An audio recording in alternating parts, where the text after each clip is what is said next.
Does that mean you're off? We're off and running is what we are. Just waiting. There we go. Okay, here we go. Got to pull an Alex Zek and never mind. Whoops. Hold on 1 second.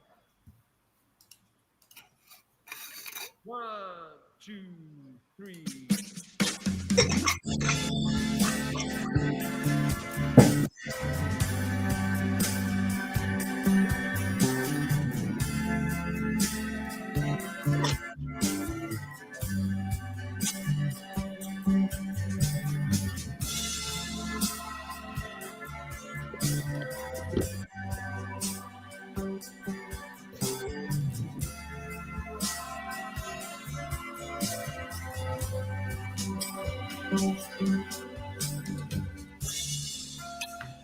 When you start to question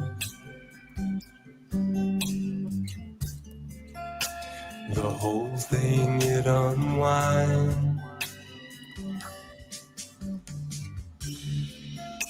Behold the great deception, traversing throughout time.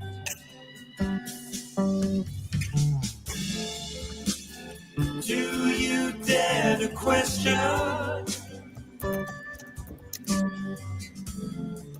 if there's a grip upon your mind?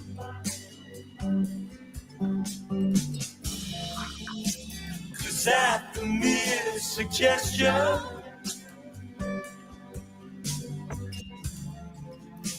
it leaves you all entwined.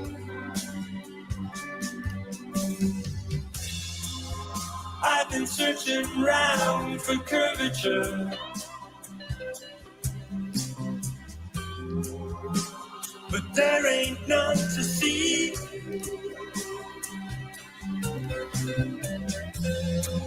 No matter where I let my head turn,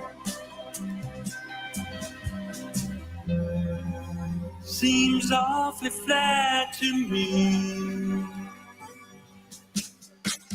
Will you start to question the shackles of your mind? If you let it open, you know there's truth inside it.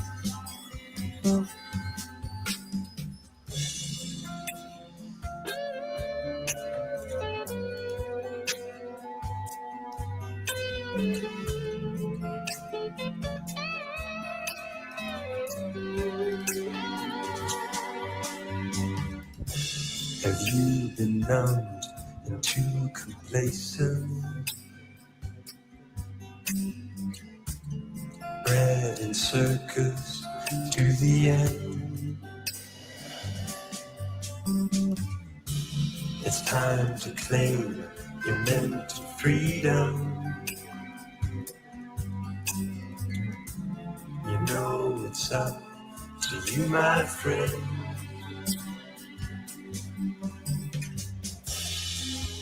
I've been searching round for curvature, but there ain't none to see.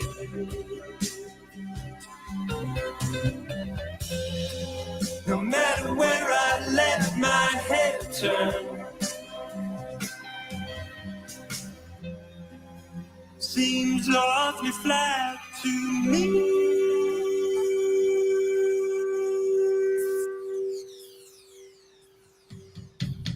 Will you start to question the shackles of your mind?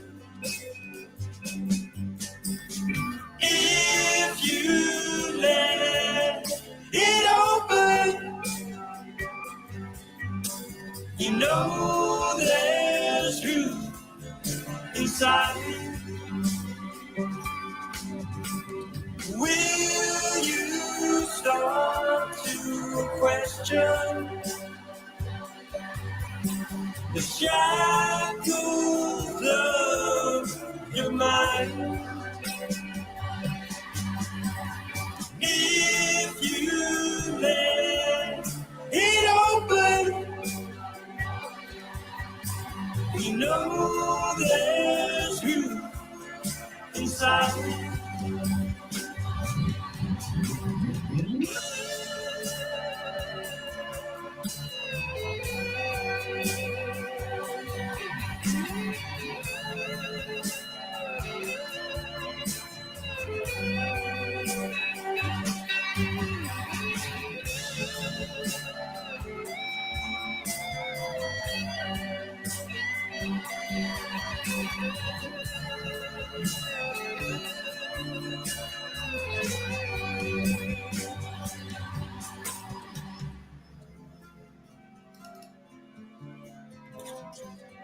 I found this photo from Grandmere State Park. This is from Joshua Wiki. And what you're seeing here is a mirage. You typically would not be able to see this from the Lake Michigan shore. We talked about this last night. Conditions are right on the lake that we're actually seeing a mirage of the Chicago skyline. A mirage.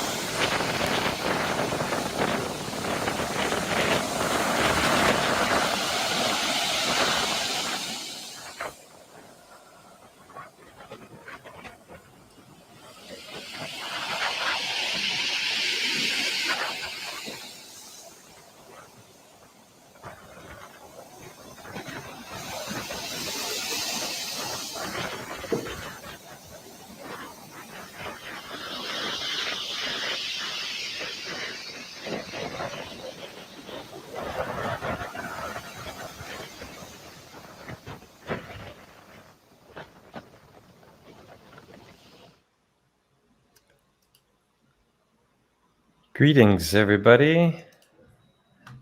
How you doing? Let's back that up a little bit right there. How's my audio? Everyone hear me fine? Hope so. Been a while since I've done a stream, and this is first time on a new computer, so hopefully everything will go smoothly. I've had quite the challenge getting all the different software I use onto the new system, and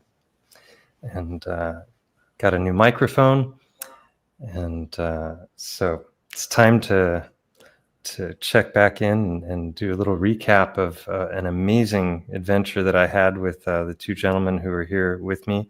Sam's not on screen, but he's there in the background, and Key and Sam. I had a little bit of video there of the sea just outside where my office is, and that was the night that I got back. Had some major storms here in Spain. A lot of people have reached out asking me how I'm doing and if everything's okay, and I'm okay. But about an hour from me, it's just absolute devastation. The amount of damage that was done by the storms in Valencia is hard to even fathom, and I'm sure many of you have seen clips. It's surreal, but it's very real. I haven't been there to see it with my own eyes, but I've seen so much online, so many clips that I felt like I didn't need to go to know what's happening. But it's just an example of how water pervades our lives in so many ways. You know, we are all water for the most part, and we can't live without it. And it's one of the most beautiful things, and it's one of the most devastating things. And so utmost respect for water. I attended a temescal today. It's a sweat lodge is another word for it. It's it's an American Indian tradition, and this particular one that I attended was done in the traditional way, and it's I don't know if for those of you who aren't familiar with it, you basically go inside of a little tent that has a hole in the center, and they bring in rocks that have been cooked in a fire until they're glowing red. And the ceremony is done in 4 stages, and it represents the 4 cardinal directions, the 4 elements, 4 seasons, and it's all about reverence to nature, and it's meant to be a ceremony for purification. And today there were about 50 people crammed into this structure, and I typically sit up front. I like to have the intense experience, and this was the most intense temazcal that I've done, so I'm a little bit lightheaded, and I'll do my best this evening. But it was interesting for me because it's done like it's the 4 seasons, the 4 directions, but it's also the 4 elements. And it's done in 4 stages where you go in, and then they bring in the rocks, and then there's song, and then a little bit of meditation, and then they'll open up the doorway, and a little bit of fresh air comes in, you get a break from the heat, and then they bring in the next round of rocks. So the 4th round was water, and I thought that was appropriate because it was kind of it was coming full circle. It was the conclusion for the things that we're going to talk about this evening. And with everything that happened in Valencia and the little clip I showed of the water out here, I realized, that's it's so appropriate for kind of concluding this. So I invited in a couple of buddies of mine that I've been traveling a fair amount with this year. I first got the opportunity to meet Sam in person in Mexico at the Anarchapulco festival, seminar, event, and then again at Music and Sky. But before that, after Anarchapulco, I went to California to visit my family, and I went down to San Diego, and I connected with Sam, and he introduced me to Key for the first time. And then I saw Key and Sam again at Music and Sky in Northern California in, what was that, June? We were there? Right. Yeah. And then from there, I went to Colorado and connected with Mike Alley, Hangman 1128, and he and I traveled to the Black Hills of South Dakota to view some of the amazing evidence for the former existence of these titanic trees, which I've done many videos and streams on.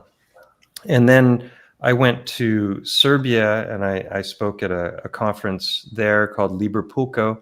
I haven't done a recap for that. I planned on doing that, but I got into so many challenges with tech that things just got waylaid. So in Serbia, I gave a talk called Rebel Health, Vitalism, Innate Intelligence, and Radical Responsibility, which is what we all have for our health. And Key wasn't able to make it there. He was doing some stuff with family, but Sam was there again. And then the two of them came and visited me here in Javia, and we had a great time and got to see a bit of the area and take them up to the Eye of Montgo. And so it's just been one adventure after another. And then when I heard that they were going to Portugal to go to this water conference, I was just like, oh, that sounds like a lot of fun. And I decided to meet them and book the tickets. And it didn't really occur to me that there were so many different threads in my own research that tied in with the subject of water, and how many overlaps there would be. And not only were there a load of overlaps while I was there, it was very, very moving, the event and the experience. But there were loads of synchronicities as well, which I'll share with you guys over the course of this stream. So yeah, anything you guys want to say? I've put together a little video. It's just some photographs and some video clips of the event. Lots of I took a lot of pictures as the speakers were on stage, just to capture the title of their talks and their names. So if people are interested in looking into the works of some of these people who we'll talk about this evening, then it's easier for you to do that. Anything you guys want to chime in with? No. Silence. I was defaulting the key. No, All right. No, the one of the things that was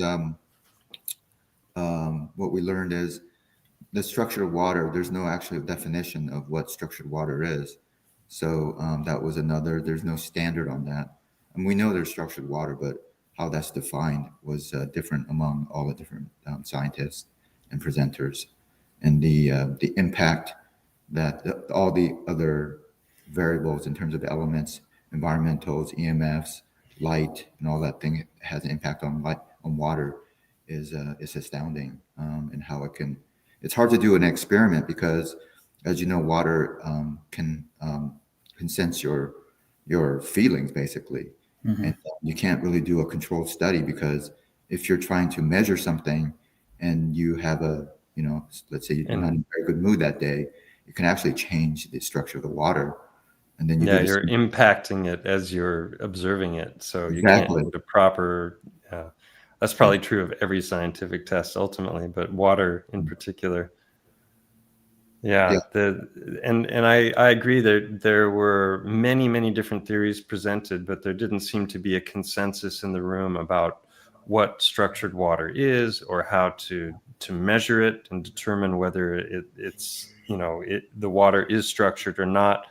And they're doing things with electricity and lots of different stuff that we'll look at shortly. But there wasn't a consensus, but there was definitely a camaraderie, and it was a great vibe, and people were very open-minded and eager to share information with each other. And so I really enjoyed the vibe in the room. What were there, about 150 people there total?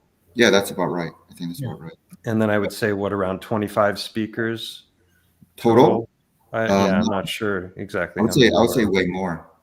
I mean, there's speakers and then also like people that presented posters and maybe we're representing different companies and stuff too. Yeah. I'm thinking they're like 40 or something at least, because they were doing a presentation every 35 minutes, right? Yeah, they were short presentations. Hi, Olivia. Hi. Welcome. Hi, Olivia. Nice to meet you. I get on for the table, so I just have dessert. I'm going upstairs because there's too much noise with the whole family. Olivia was at the water conference as well. I invited some friends to join.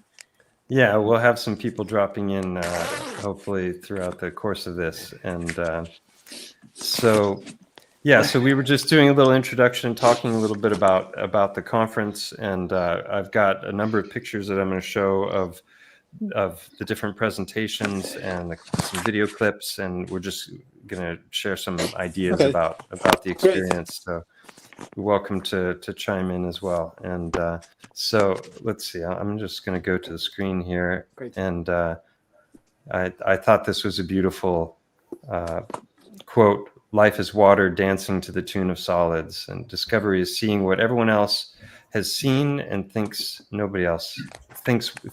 what nobody else has thought. And there were a lot of people discovering a lot of things at this conference. So I'm just going to run this and pause it as needed.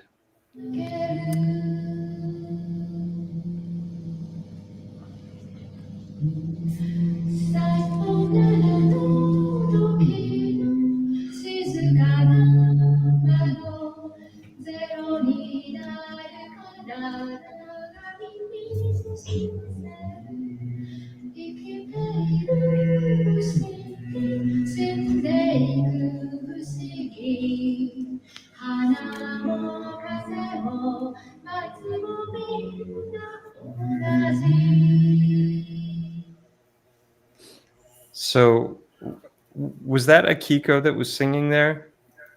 Yes. Okay. Akiko is one of Masuro Emoto's colleagues, right? She worked with him for many years. One of the themes on my channel has been synchronicity. There have been so many synchronicities in the different work that I've presented and the research that I've done. And the last couple of live streams that I've done, I laid out a bunch of synchronicities that were related to the number 17, things that happened when I was at Music and Sky and before that, and things that happened after. And it sounds like, oh, it's just a little background noise from your microphone. Okay. So, you know, true to form, there were many synchronicities at this event, which I'll share, but one in particular had to do with Akiko. I was having a conversation with her and another woman named Annette, and she mentioned that she had worked with Masuro Emoto for many years and was a close colleague of his. And this was, when we were speaking, it was on October 17th, and it turned out that was it was a full moon, and it was also the 10-year anniversary of Masuro Emoto's passing to the day. So that was interesting, and it was also October 17th was a day that I was busted for hacking back in 1985. So it's a date that stands out, and I was born on the 17th, and so there's, like I said, there were loads of synchronicities related to the number 17, which I've shared in previous streams, but it was fun that there was that as well. And she was wonderful to meet. And so, yeah, so this was one of the first presenters, Konstantin Korotkov. And do any of you remember how he was getting these images? Because, I mean, clearly when you see the structured water, I mean, we taught before you came in, Olivia, we were saying that one of the things that there didn't seem to be at the conference was any kind of a consensus about what structured water is. There are lots of different theories or how to measure it. And, you know, we know that easy water exists, and I guess that can be observed like on the inside of blood vessels, and it's a pretty good indicator of cardiovascular health. The more of that kind of gelatinous water that you have, the better off you are, and the more of it we want. So whatever we can do to start to incorporate more of that into our lives, the better. But do any of you know how he was taking these images? Yes, clearly in the photography is it based on. Right. So literally, the basis is there, and he advances his equipment somehow, but based on this technology. Yeah, he's a man who's done a tremendous amount of research into these subjects and written a number of books as well. I've got some screenshots here. So this is also Kirlian photography. Oh, wait, I'm not sharing the screen. There we go. Sorry, this is Konstantin Korotkov, and I wasn't showing the image. I've got to remember to do that. Here we go. This is what we were talking about. So distilled water has very little structure or form, and then structured water using Kirlian photography appears to have quite a structure. And then Kirlian photography, I'm not sure exactly how it's done, but you can literally photograph the energetic field of living beings. Like I've seen examples where they clip off the end of a leaf, and then they photograph the leaf with Kirlian photography, and you can still see the outline of where the remainder of the leaf once was. So it's still showing its energetic form even after that portion has been removed. So there's no doubt that Kirlian photography works for looking at energy. Yeah. And so I was traveling. These are water structuring devices he was talking about. There are many different kinds. And I happened to be traveling. Oh, welcome, Annette. Hey there. Hey, guys. Hi. Hi. Hi, Annette. She was Good to see you all. She was my partner in crime through much of this conference. So. Partner in crime for sure. Yeah, I was lucky to be that partner in crime. We had a lot of fun. So be safe while you're driving. Are you parked, or I see trees moving behind you? You're not rolling backwards, are they? No, this is my moving office. Yeah, so I'm fine. Okay. All right. So Thank you. yeah, we just jumped in talking in general about the conference, and now discussing a little bit some of the different presentations. And I was just saying that I had the good fortune to be traveling with two extreme water nerds, Sam and Key. They actually had a couple of these devices with them that's on the screen here. They had this one, and I guess something similar to this one, but where you can, they're portable devices that can be used for basically spiraling and vortexing the water, and so it's very, very interesting. There was a guy who spent a lot of time, maybe years, trying to work out a way to copy these shells in a ceramic form so that he could run water through it, and succeeded in doing that. So this is just another Case from Holland. Yes. He showed all the different prototypes that he had, and described all the different ways that he had gone through trying to create these things. And it's definitely something to look into. We'll provide some links at the end to some of these speakers. So Veda Austin presented, and that was really a highlight for me. She's been doing amazing work she's developed a technique where she freezes water. Welcome, Michelle. Hi there. Oh, hello. Thank you so much. Yeah.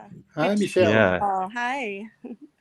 So Veda made a discovery where if you partially freeze water, she puts it in a 10-centimeter Petri dish, and she pours in, I think it's about 2 tablespoons worth of water, and then freezes it in her freezer for 4 or 5 minutes.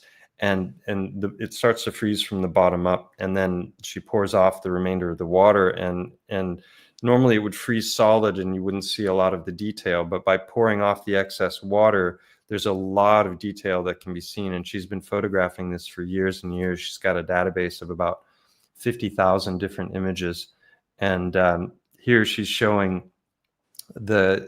so water, as we know from the work of Masaru Emoto, who we spoke of briefly before, seems to respond to different impressions and intentions and even words. And you can put words on bottles and jars of water and freeze them in different ways and see different outcomes. And so this is, to me, like an even more detailed way of doing this. And this, what you're seeing on the screen here, is Stairway to Heaven, if I remember correctly. And so you get these definite stair-like patterns in it.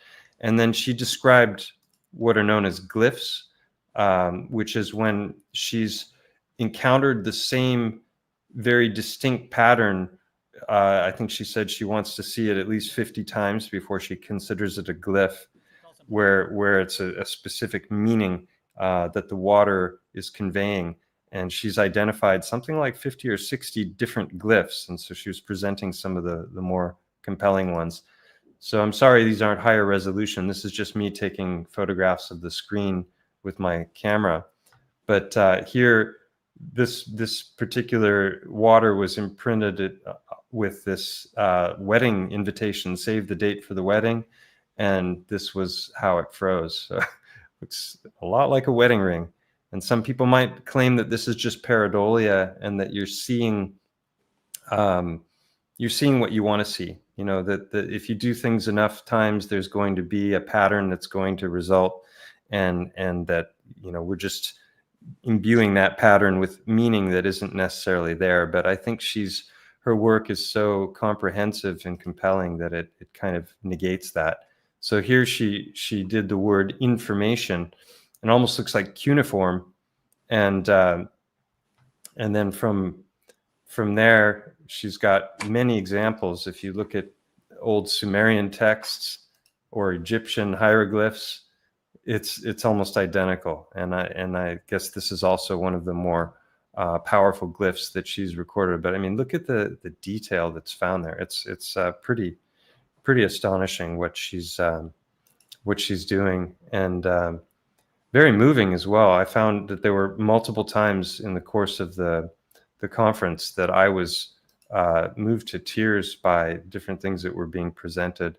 I can't remember what she's got here, but you can see that depending on which kind of water is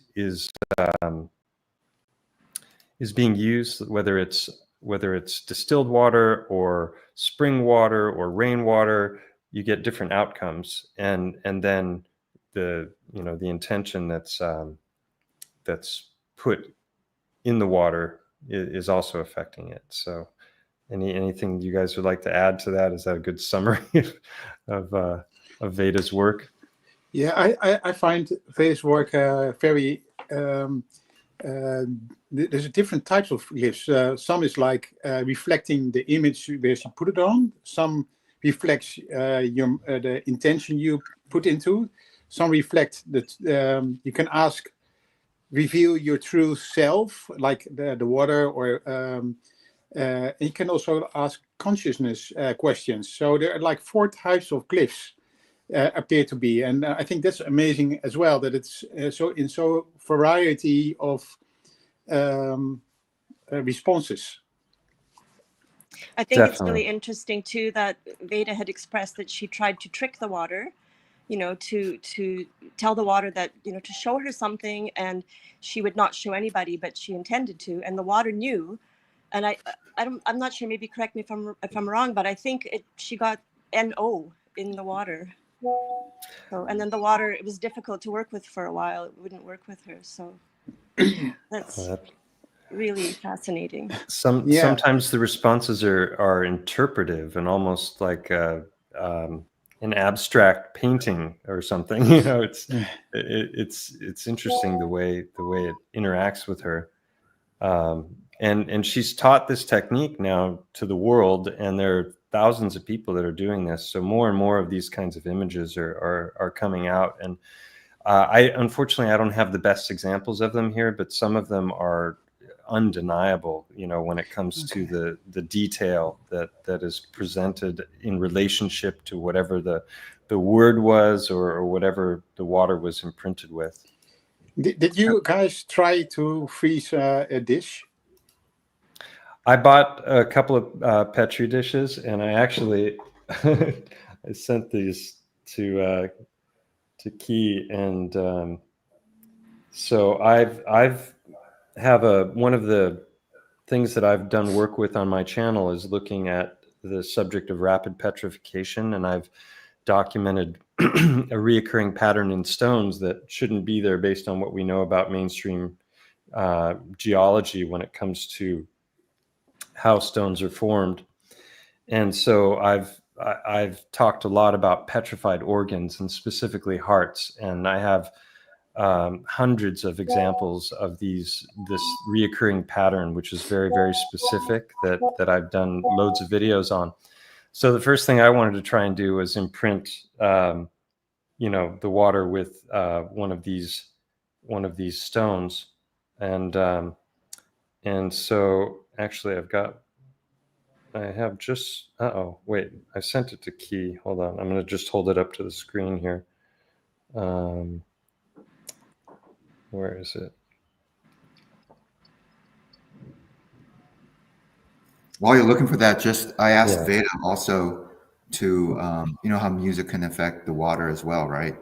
So I asked her to play a music in 440, and then also see what the outcome of that is, and the same song in 432 to see if it has a different outcome. So I'm very interested. Yeah, and it was more detailed in 432, wasn't it?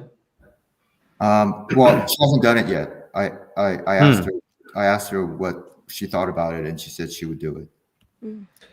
I started off the video before the 3 of you, Michelle, Annette, and Olivia, were here with a song, and a whole bunch of cymatic images that are by a guy named David Shiremeyer. And all of those images are made with sound and water and light.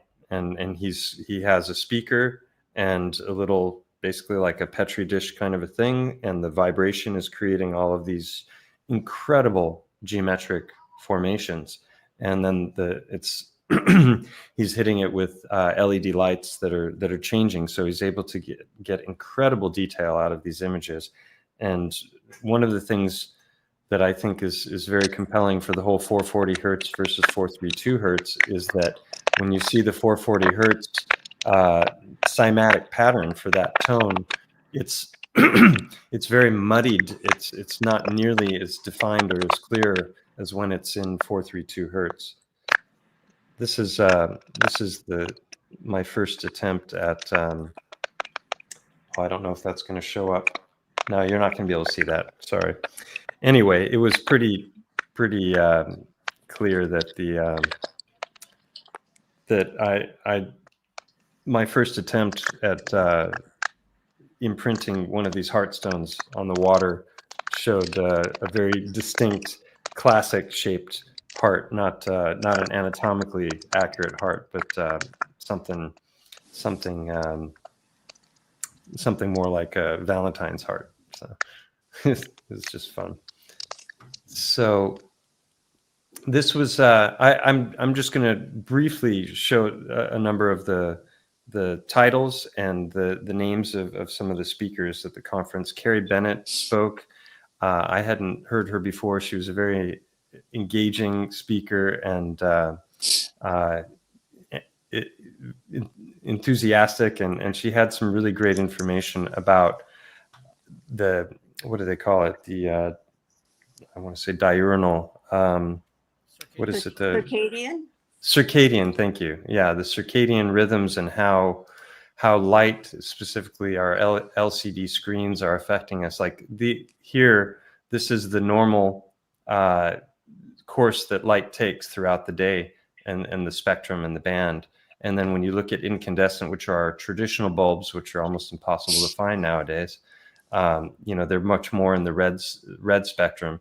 And the LED light, you get this major spike in the blue light, which tells our brain that basically it's dawn or sunrise or midday.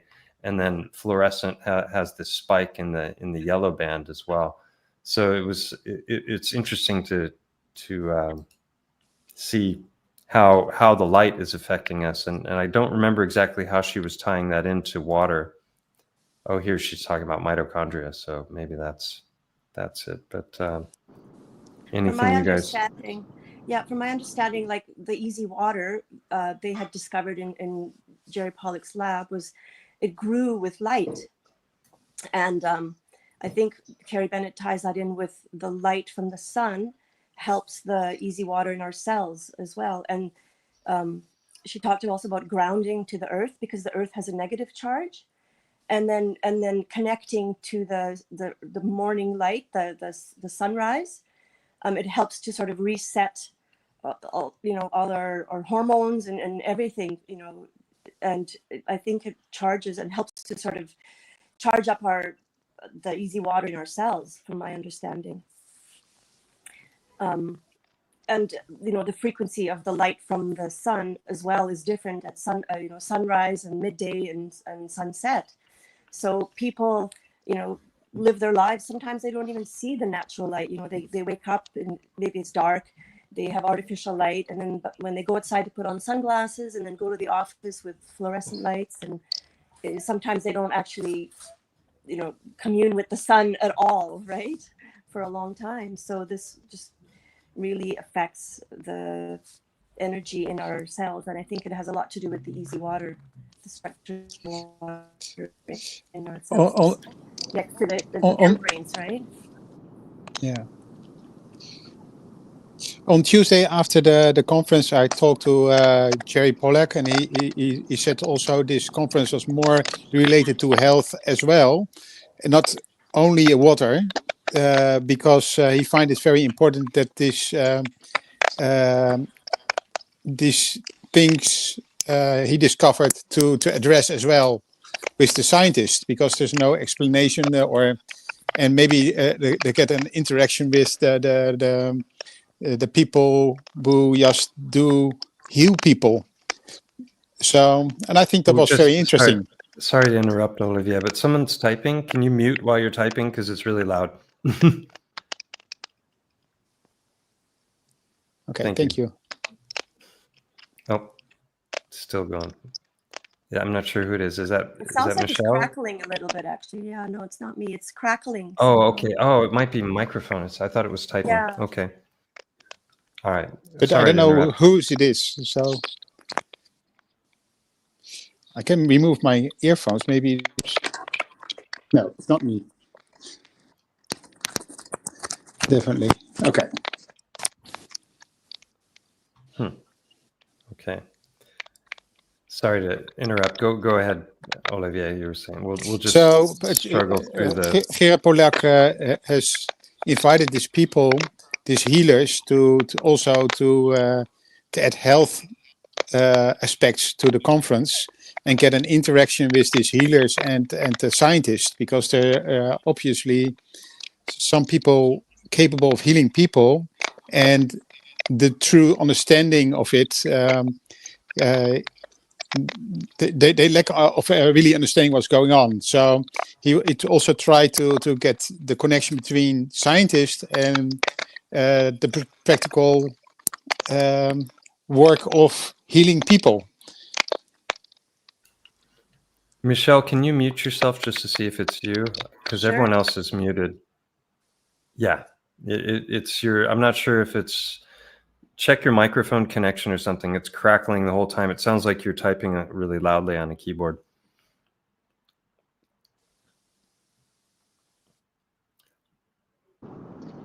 You know, Carrie was probably one of my favorite speakers. I found myself like waking up immediately and becoming motivated. And she did talk about circadian rhythms, basically that we follow the sun cycles of wherever we're at and resetting our body. But when she talked about the mitochondria, she was referring a lot to what's called deuterium. So there's deuterium in our food and in our water. In our water, there's 125 parts per million average. Closer to the equator, it gets higher because they have a lot of sun and it synthesizes. So you eat fruit on the equator and it's synthesized out of your body through the sunlight. And as you get into darker areas, you're not supposed to eat as much fruit because we can't get rid of that deuterium out of our body with the sun. So then we eat local, which would be root vegetables, and that's kind of her big message. So she talks a lot about the mitochondria. The mitochondria creates its own water. She calls all of this, and I find this fascinating, it's a water battery. So if you look at our bodies as a water battery, it's in its own way self-contained. So just like the battery in your car, you're not constantly changing the water. Our body, if it has the right atmosphere, the negatively ionization from barefoot to the sun, to structured water, to different things in our food that can add to the easy water.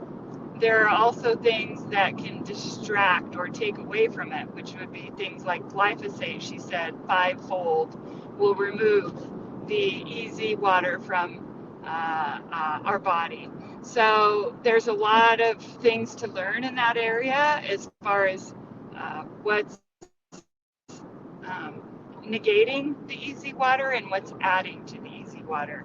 And one of them is deuterium. So anyways, just a quick note on that. I have her quote on the screen now. She also It mentioned says, one more thing. mm-hmm. Yeah. Go One more ahead. thing. She did add, if you don't live in a sunshine area to get the sun, actually, if you're in a northern hemisphere where it's cold, cold exposure can create the same way of affecting your body as the sun, but it comes from the inside out. So it's a really interesting, some of the things she brought up. So, anyways, okay. Yeah, you mean like cryotherapy, like ice baths, that sort of thing? Well, they call it cold thermogenesis, CT for short. Or just because it's in, where you're living, it's in your environment. You're exposed to it naturally, right? It's cold, so you put on a sweater or whatever. Your hands get cold. All those things do the same thing as the sunlight. Yeah, that quote you mentioned is on the screen. It says, "Your body has a battery made of water, informed and charged by sunlight and nature." I was thinking when I think Michelle mentioned the grounding, or maybe it was you, Annette, that's actually really easily measured with thermography. You can use quality thermographic cameras, and you can actually view people's inflammation on their skin because it shows up as increased heat. And then they do the before and afters after they've grounded themselves in nature and barefoot, and within an hour the readings are completely different. So I do as much barefoot walking as I can because it's definitely a value.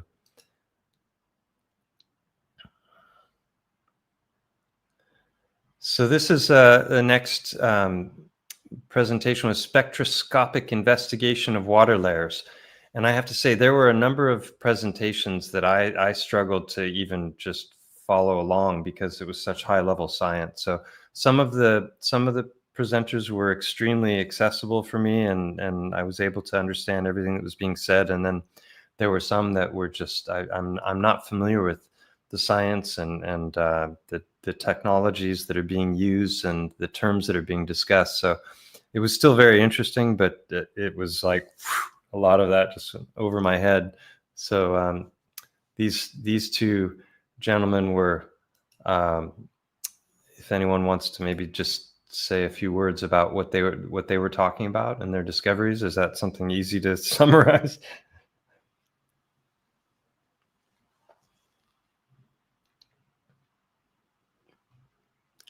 No. Okay, we'll move on. Sorry, I can't see who they are.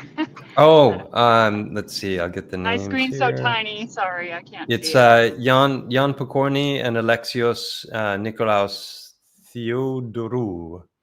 It was a younger Greek gentleman, and then Jan Pokorny. I think.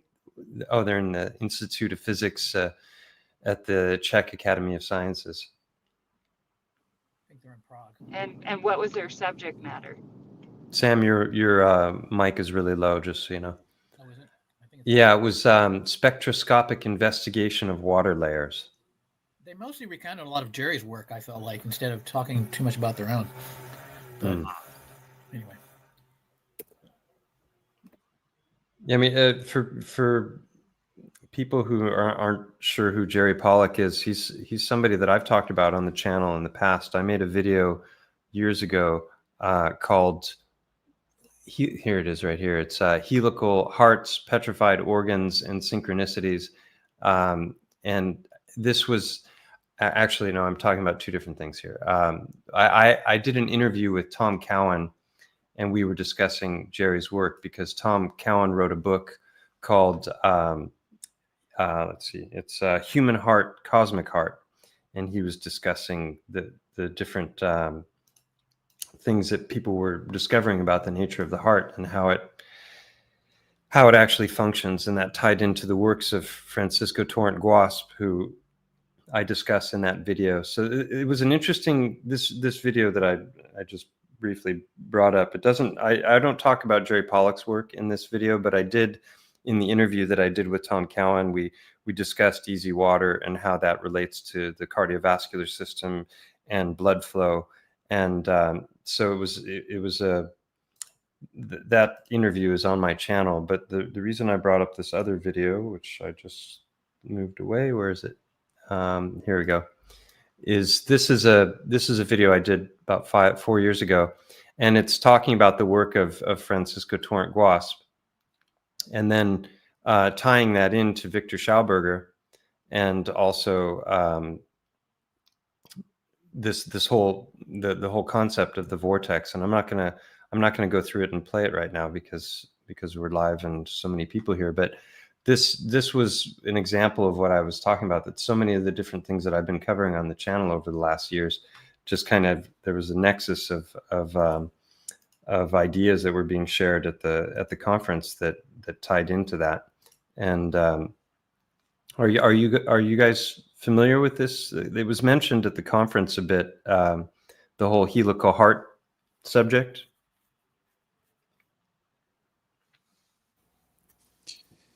Yeah. Yes, we're very familiar with it. I think we're all. Yes, I am.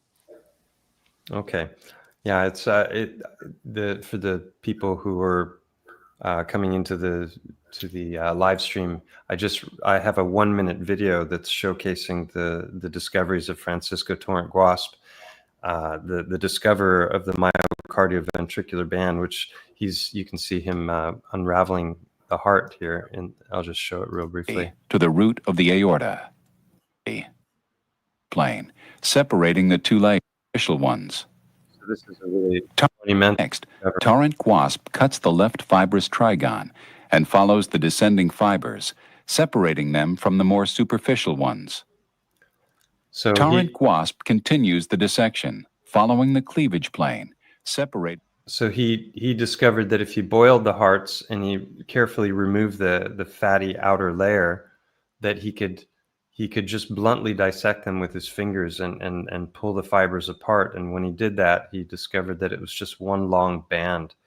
And this is incredibly important because not only does it change everything we know about the structure of the heart, and it also helps us to understand that the heart is not a pump, that blood is literally being vortexed through the heart. So that's why I made this video, to show how that ties into the works of Victor Schauberger and this whole idea of spiraling. So that was another synchronicity, because I had no idea that his grandson was going to be at this conference and one of the presenters. So it's an interesting video for those that haven't seen it. I can recommend that warmly. It's one of my favorite that I've done over the years. And then at the end, I talk about this heart stone phenomenon, which it's a big subject, but I won't go into it here. But it's something definitely to look into. This was one of my favorite presentations with Elmer Fuchs, because he was talking about the water bridge, and this is really fascinating. He works directly, I believe, with Jörg Schauberger, Victor Schauberger's grandson, Walter Schauberger's son, right? And these are the guys that probably know more about water than just about anybody out there. And it was on this particular image, he's showing that the complexity of the water flow in these varying parts of the vortex. So this is like a funnel, and it's coming down like a tornado, and and then he was sharing about the water bridge, which I'd never heard of, but you'll see a little. So you have a highly efficient system to bring. Here they're electrifying the water and it's creating plasma, or they're using, I don't recall exactly what was happening here, but there was electricity involved in stimulating this vortex. Yes, and they discovered that tornadoes with thunder light broke down certain chemicals, and they combined it with the vortexing of Walter Schauber to get all the particles on the surface of the water, and then with electrifying it, you get a plasma reaction. Breaking down the PFOS particles, which are carbon fluoride chemicals, forever chemicals, and they break down to carbon and fluorides. Right, that's very important, because they call them forever chemicals, like you said, right? They're things that have been put into the environment that just hang around forever and are very toxic. So this is a potential way using electricity and vortexing to get rid of that stuff, which is amazing. And then this was a really fascinating subject that I'd never heard either, the water bridge. And I've got some footage here in a moment where they introduce particulates into the water so that they could see the flow, because this isn't just a straight band. This is all vortexing in here as well. And it's a fascinating phenomenon. So they're using electricity in the water, and then they're able to move these beakers further and further apart, and the water maintains its connection, and there's a flow, which you'll see here. You can see the particulates. Here you're seeing it's more spiral, but there's more complex flow in the center, if I remember when he was describing it.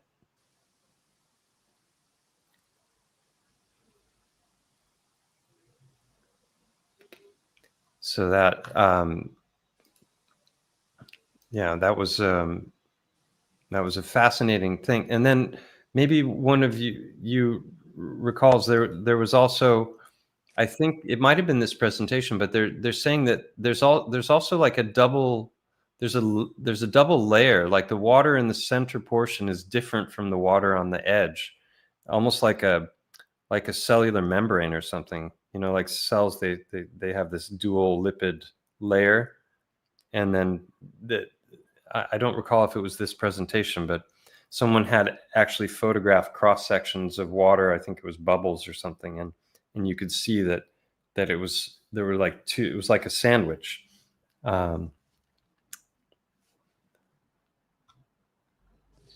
But I also find it interesting when you do this experiment and you're in the airplane and you have no gravity, that the water bridge doesn't exist. Oh, you mean like when they do what do they call it? The vomit comet, when they do that hyperbolic curve? Yes. When you go like that. So when they're weightless, this doesn't exist in weightlessness. That's interesting.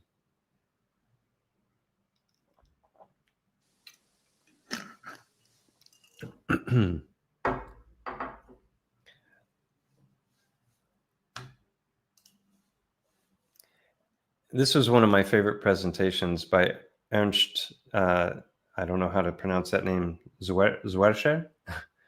Wood, Water, and the Moon. And this tied into a lot of things that I've studied and made videos about on my channel, which has to do with the potential former existence of titanic trees. And he was talking a lot about wood and how important it is for us. And this was an experiment where they had people touching wood and marble and tile and stainless steel, and then they were measuring different biomarkers and found that just touching wood for periods of time improved heart rate variability. Heart rate variability is probably the number one measure of cardiovascular health and integrity. A lot of people are always looking at blood pressure, but it's really the adaptability of the heart that's the most important. So if you can improve heart rate variability in any way, you're going to be better off for having done it. And apparently just touching wood can be beneficial. Is he an arborist? Go and hug a tree, right?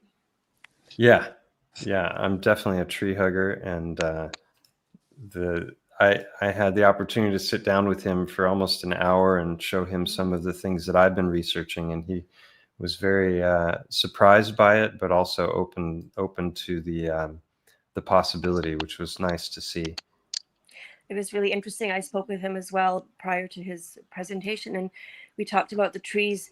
They have water that flows through them. They draw from the earth, and he said that there were instances where trees can act like an antenna actually and receive information, which I thought was fascinating.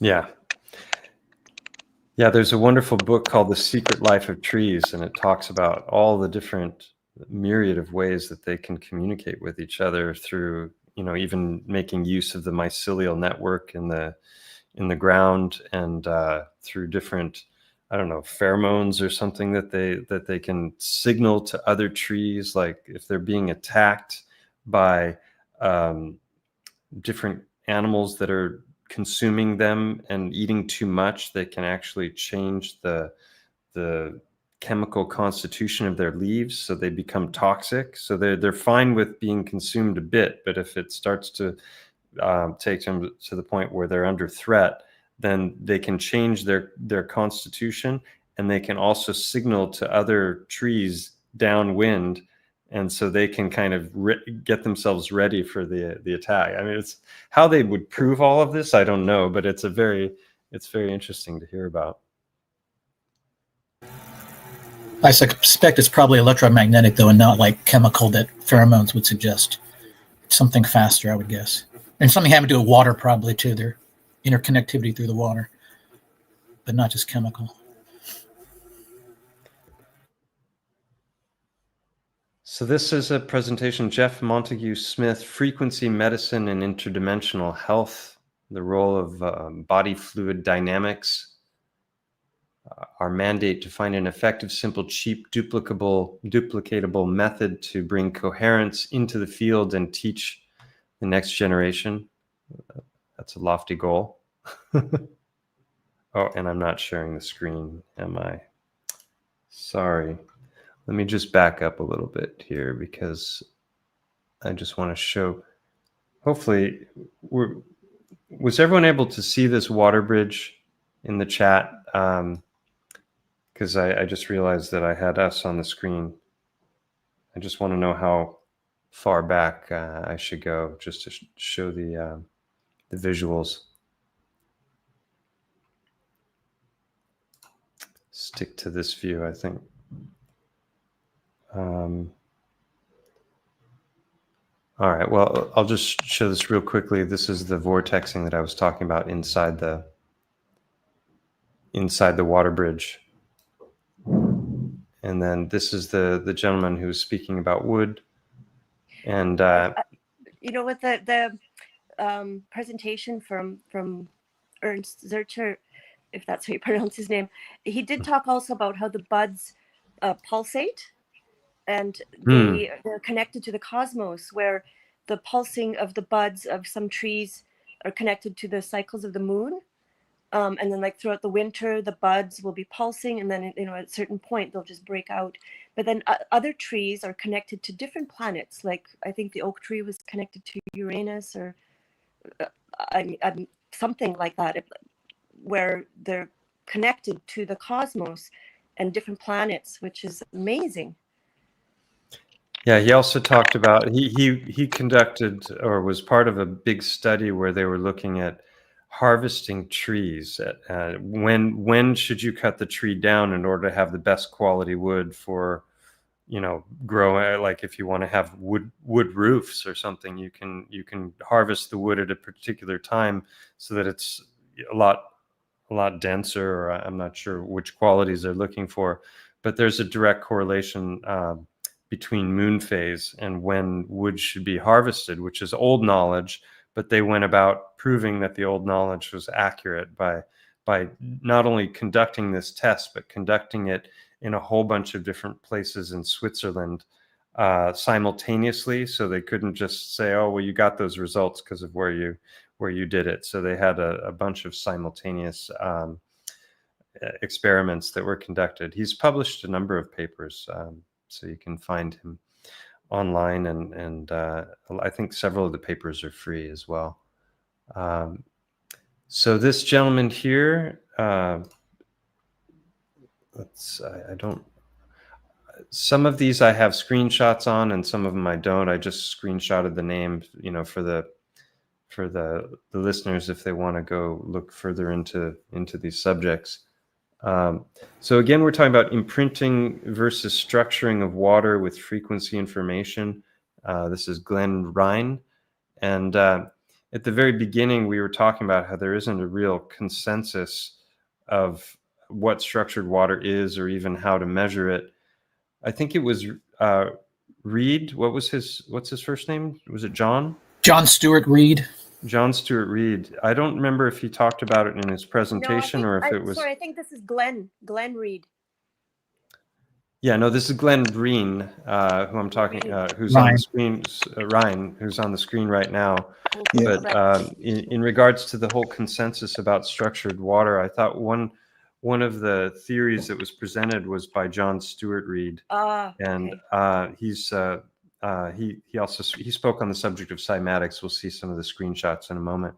But one of the things that he theorizes is that the water isn't actually being structured at all. That it's actually what's happening is that the vortexing is breaking up, I don't know, impurities or molecular structures that are in the water that are clumped together and separating those things out. And that if I might be misrepresenting his theory, but that the vortex itself is it's aerating the water with microscopic bubbles that might carry an electric charge.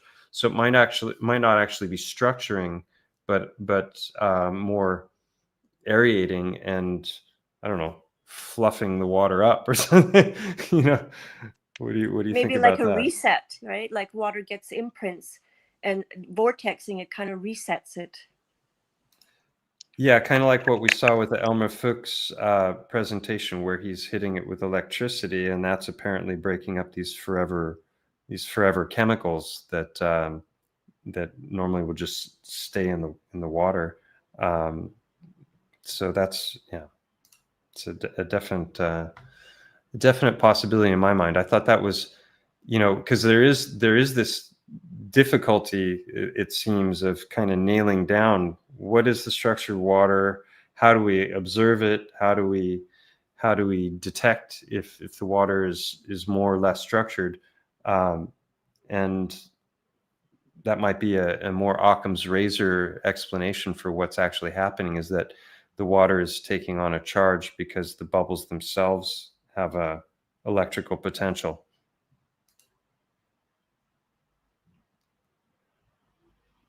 So he's talking about impedance of different waters. This is, I think, deuterium depleted water has a really high level of impedance. Impedance means it's blocking energetic flow, right?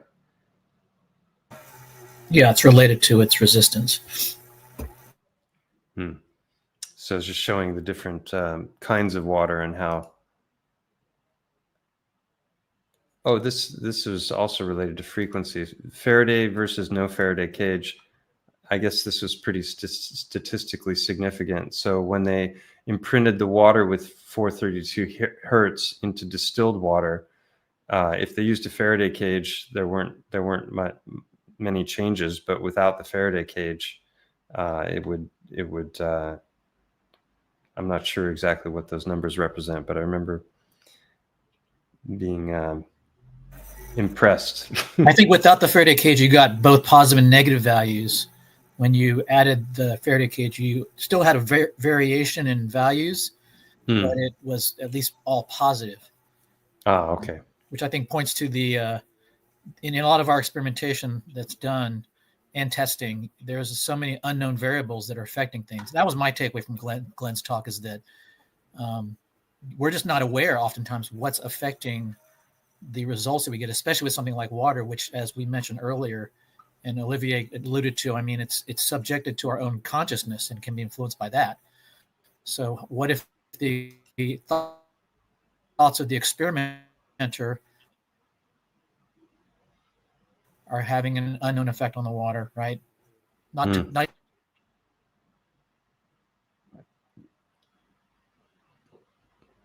Oh, losing you there, Sam.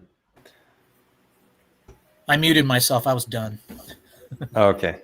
All right. Just saying, there's a lot of unknown factors that affect the results of any testing, and that was my takeaway from Glenn's talk, is that we just don't know what's going on. This is a talk by a guy named George Weissman. He's works with Brown's gas, which is a close friend of mine, makes these Brown's gas machines, and he's talking about fourth phase of water. And then there's a little clip here of I don't understand the whole process, but basically as he's bubbling this, it's actually creating this really like thick gel stuff. And he was saying he sits on this machine like 9 hours a day or something, doesn't he? He's like always on it because you can 8 hours a day. Yeah, I think he sleeps with it on. Yeah. So I haven't had any direct experience with this. I know Paula Pratt works with Brown's gas and a close friend of mine, but this is supposedly something that's very good for health. And Paula mostly works with ozone, not necessarily Brown's gas. Correct.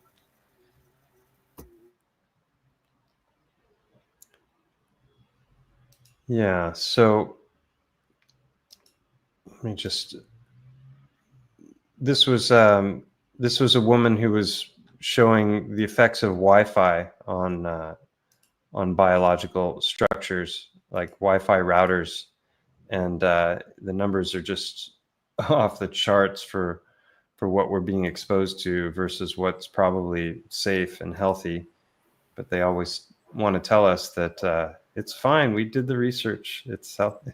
You don't have anything to worry about. But then they were germinating seeds as well, close to the routers, and there was a very dramatic difference in the growth between the ones that were exposed to Wi-Fi and the ones that weren't. So that was a interesting presentation she gave. I think Paul Hero on a different day also spoke about the effects of EMFs on biology, and dovetailed nicely with what she was talking about. Mm-hmm. You don't have him in here because I think he went before her. Yeah, I don't have all the speakers. I just have the ones I when something was interesting to me, I photographed the speaker and wanted to get their titles. I think she was out. Sorry, go ahead. No, I said she was out of Berkeley, and she also talked about all the 5G in addition to the Wi-Fi. Yeah, I think Paul Heroux talked about, how they use this physics equation and they only use a certain part of it. They don't look at the whole picture, and they conveniently just use a certain part, which gives you a result that's saying it's not so bad. It's almost like they have a vested interest or something. Factor in other parts of the equation, which should be, the big picture, then it would show that it has tremendous effects on us. And he's a toxicologist, and he was saying it's bad. Yeah, the classic text, I don't know if you can see this, is by a guy named Dr. Andrew Marino, which is kind of this is a biography of, or maybe autobiography of his experience and career in science. He was Robert O. Becker's lab director, I think. I don't know if you can see. Back it up a little bit. I'll back it up. Andrew Marino, Going Somewhere. Truth About a Life in Science, I think is what it's called. Anyway, he worked with Robert O. Becker, who many people in the States know from he wrote a book called The Body Electric, and he pioneered a lot of research about using electricity to heal tissue rapidly. But Andrew Marino was his lab director, I believe was his role. And so he and Robert Becker were heavily involved back in when they were kind of revealing how the high power lines in the U.S. were causing exposure. Exposure to those lines was causing health issues for people that lived in close proximity to those lines. And they've also done tons of research about how EMFs have a negative effect on our biology. So they're some of the pioneers in that. So it's not safe and effective? Well, by their definition it is, but by not by the common definition. Right. Not by the scientific definition. So this is Schauberger, and this whole family, they're pretty remarkable, the knowledge that they have, and they've been studying water for a long time. I love this quote here. For a man who lives 100 years ahead, the present times are no surprise. But this is the quote that I was talking about. How should it be done? Is always the immediate question. The answer is simple: exactly the opposite way that it is done today. It's true of just about everything nowadays, right? matters of health. Pretty much everything they told us about health was wrong. So really interesting stuff, looking at vortexes and the flooding that we had in Valencia. It wasn't just major flooding. There was a big tornado that kicked off and did a lot of damage. That went through a couple of towns. Surreal that we had that kind of damage here. It's just an hour from me. This is John Stuart Reid. I'm not going to go through or read the stuff, but I've got the 4 postulated laws of cymatics. He developed something called the cymoscope and has been working with cymatics for a very long time. He had a very interesting presentation. And that's what I led this video with, was a whole bunch of these kinds of images. He's the one I was talking about a moment ago that was theorizing that maybe water isn't being structured, it's more being aerated with electrically charged bubbles. So you can pause this and look more at the text if you like.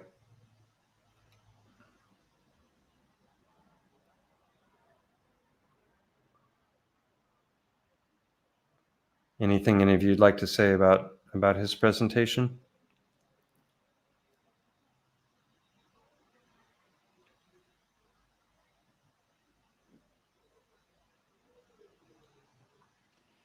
I thought it was fascinating how he talked about when he went to the pyramids in Egypt and to the sarcophagus, and he did cymatics there, and the shapes that he got were the hieroglyphics. You mean he like one of these dishes where you're looking at the vibrations? He was doing that in... I think he stretched a membrane over the sarcophagus, didn't he? The membrane, and you put sand on there, right? And then I think that kind of experiment has been seen around for a while. This is not with the water, but it was, with the sand. But the shapes that it made were the hieroglyphics, is what he said. Wow. And then he had extreme back pain that went away, and he had tried everything prior to that. So the sound healed. Yeah, I remember him saying that. Mm-hmm. But he does have a cymoscope now he uses with water. Mm-hmm. And I believe he went to Hawaii. He talked about how he was going to go to a place where they had some choirs and they had singing, and he was taking the cymoscope to see the cymatic shape from the singing, which I never did have the time to check that out, but it might be online somewhere. Cymoscope from singing, you said.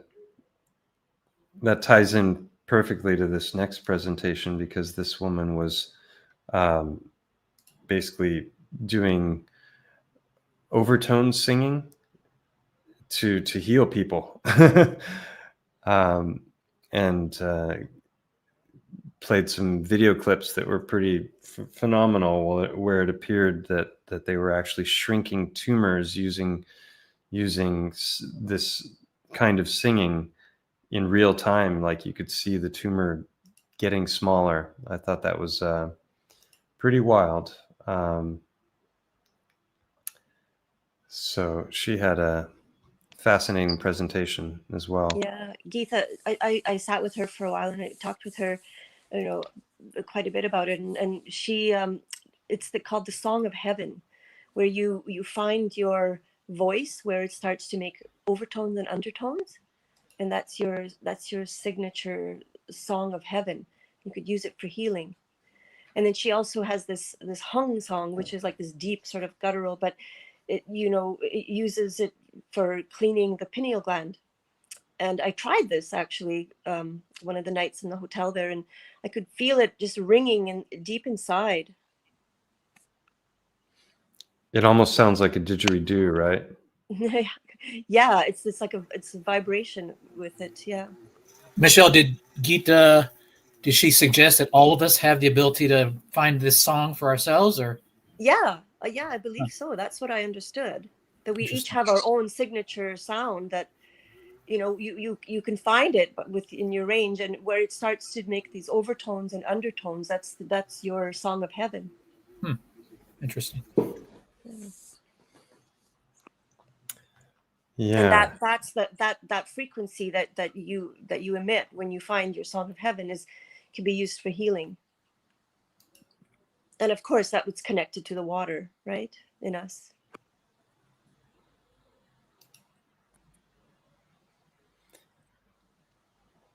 Yeah, singing, you know, the choirs and the resonance that are in the old structures, to me, it seems pretty obvious that sound was being used for healing the whole populace very intentionally. And a lot of people suggest that the reason the great bells were all destroyed was because they were so beneficial to health. You know, the Liberty Bell has a crack in it. A lot of the ones that still remain are no longer functioning, and then the others they claimed, I think, that they were melted down for bullets during World War II or World War I. I'm not sure which one, but it's hard to imagine what kind of capabilities they had. These so this is one of those ones that was like beyond my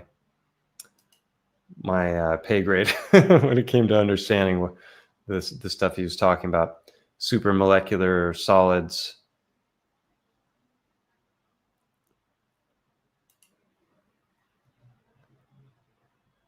Life is short, art long, opportunity fleeting, experience treacherous, judgment difficult. Hippocrates. Do not follow where the path may lead. Go instead where there's no path and leave a trail. That's a good one.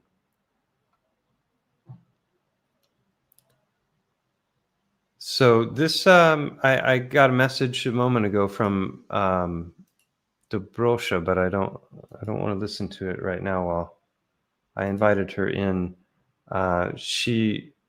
this was fun. There were a bunch of synchronicities that happened there. I mentioned one of them earlier with regards to Akiko, who was Masuro Emoto's colleague. That I was speaking to her, and it was the 10-year anniversary of his passing, and it was on October 17th. It was a full moon, and there are a whole bunch of 17 synchronicities that I've shared in previous live streams that I've had. And one of the fun synchronicities was Dobrosha. You can't see her whole name here, but she was speaking on frequency-specific microcurrents as a tool for treatment, where they put these wet towels on with alligator clips, and they run current through, similar to a TENS machine. But it's about a thousandth the strength of what they would normally be using to cause muscle contraction. And their devices, this is one of them here.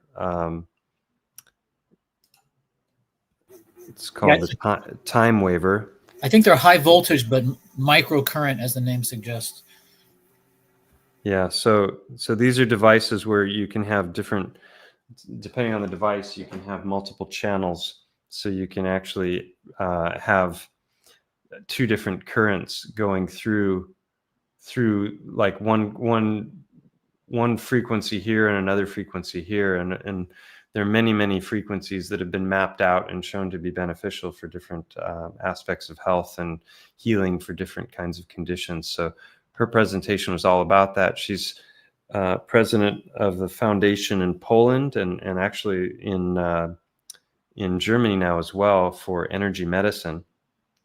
And it was fun because when she was doing her presentation, on the screen was a photograph of her, and she had a mountain off in the distance in the background. And I looked at it and I'm like, that silhouette looks familiar. And as soon as I had that thought, she said, and this is me on the Costa Blanca in Spain, which is where I'm broadcasting from right now. And I was like, Costa Blanca, is that Montgo? This is a mountain that I've done a number of videos about. And sure enough, she is living here in Javia. She has a home in the same town that I'm in. It's a very small little town on the Costa Blanca. And she had Montgo in the background, which is this mountain that I've made a number of videos about. So that was a huge synchronicity. I just had lunch with her a couple of days ago. She's down visiting. It's not their family's full-time home, but she and I had a wonderful conversation, and I introduced her to some of the things that I've done, and we'll talk a little bit more about the mountain Montgo. Looks a great deal like an elephant. And that, well, I'll get back to that in a second.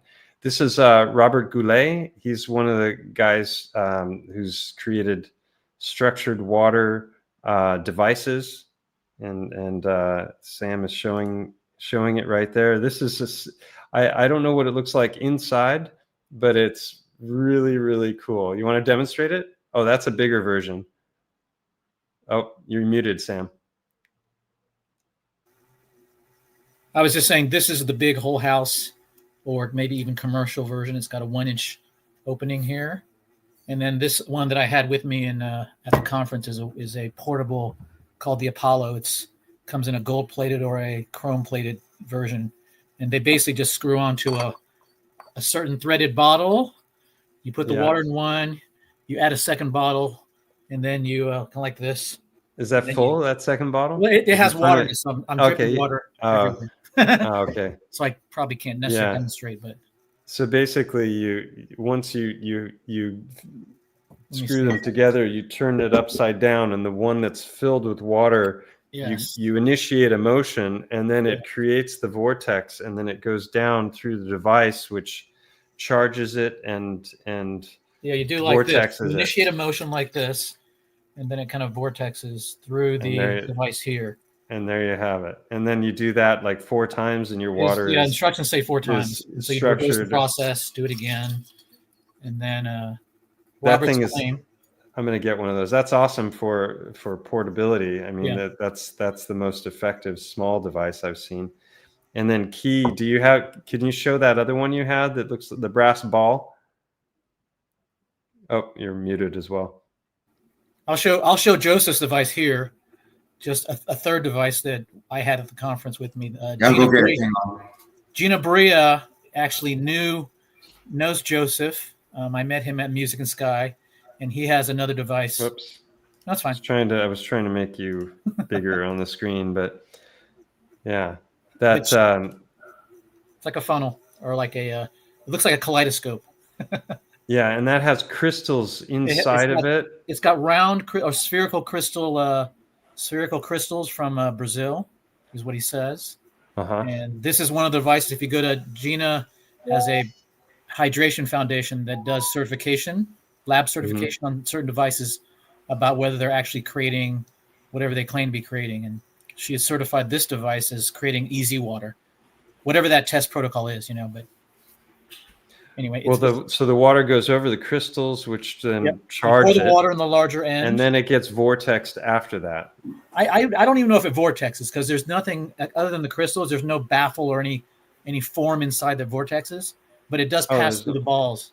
You probably can't see them, but there's crystals. And then it comes out the other end into your vessel. So it's the copper combined with the crystal. Something, yeah. There's an Ormus coating on here, supposedly. I mean, I could send some people a link if they're interested, but. And there was a guy at the conference that was using what do you call it? Pendulum when you're it's kind of like dowsing, but with the pendulum. That was Glenn. Glenn was doing that. Yeah, and he was trying out the different devices to see which ones that were most effective. And wasn't it that one that he said was giving the best result? I wasn't there for that. This is the gold one here we're referring to. Yeah, so that's portable. Let's see if I can. I'm not sure if. There we go. It's a portable one. You just pour the water in this funnel. It comes out here, and inside here there are crystals as well. And the company that makes it is this company here, called UMH. UMH. Okay. Yeah, I think they're an Austrian company. The local reseller, the U.S. reseller, is actually here in San Diego. So I've been to his place, and he showed me the whole house device as well as the portable ones. Well, I was spoiled while I was traveling with you guys because you had like 3 or 4 of these devices between the two of you, and we were running it through all of them. So you don't need drugs anymore. You just need really good water. That's right. That's right. And then here's Seth's device. Seth. Oh, that's Case. Case Case. Campbell. Oh, Case. Yeah. It's spelled CEES. Yeah, Case. Sorry. Yeah, I showed That's a photo of that. Yeah, and then the funnel is just for portability, so you can add on. You can screw that one to like a sink. That's so correct. It's vortexing all the water that comes out of your faucet, or you can take it with you on the road with the funnel and just pour your water through it. So yeah, that one basically is it's a flow form that simulates like that shell you showed a picture of earlier, the seashell. I think he's recreated that using ceramics. Yeah. But this one also you can actually, this one comes out and you can actually put this on a, this screws in also. Oh, you can screw that onto a faucet as well. Exactly. So this has cool. Yeah, and that's also going over a crystal, like you said. So yeah, I don't know if you can see it. But Wikipedia will probably tell you that this is all pseudoscience, and you shouldn't believe any claims being made about structured water. You may be able to see the crystals in there. Yeah, I can totally see it. Okay. So yeah. So this one's versatile as well. You can put it under a sink or a bath, or if your bathtub has it too. I had one called the Mayu Water, which is basically a platform that has a spinning magnetic motor, and then it has a carafe that's teardrop shaped, and then it has an impeller at the bottom. I recently broke the carafe and found out it's about $100 to replace, so I might just get one of these other devices instead. But so the impeller creates this vortex, and that's it's really nice to just look at, because you got a little tornado there in the kitchen, and it's kind of gurgling as it's sucking down the oxygen. But you can definitely I wouldn't say I taste a difference in flavor, but there's definitely a palpable difference in texture. It's more enjoyable to drink than just something out of a regular, bottled water or something. So it definitely makes it better, in my opinion, but it may not be the best vortexer on the market. Like there's another one here that we saw at the conference. This was pretty cool. So same idea. It's got that kind of teardrop shape at the bottom, but the problem that and I recognize this as well is that the vortex, the point of the tornado, the very tip of that tornado where all the magic happens, is right at the impeller. So it's contacting the impeller, which is breaking up that point. And so the people who designed this one, they were thinking about that as well. So what they have is here you have a blade that's spinning, so it's creating a vortex from the top down, and then at the very bottom here is a little indentation.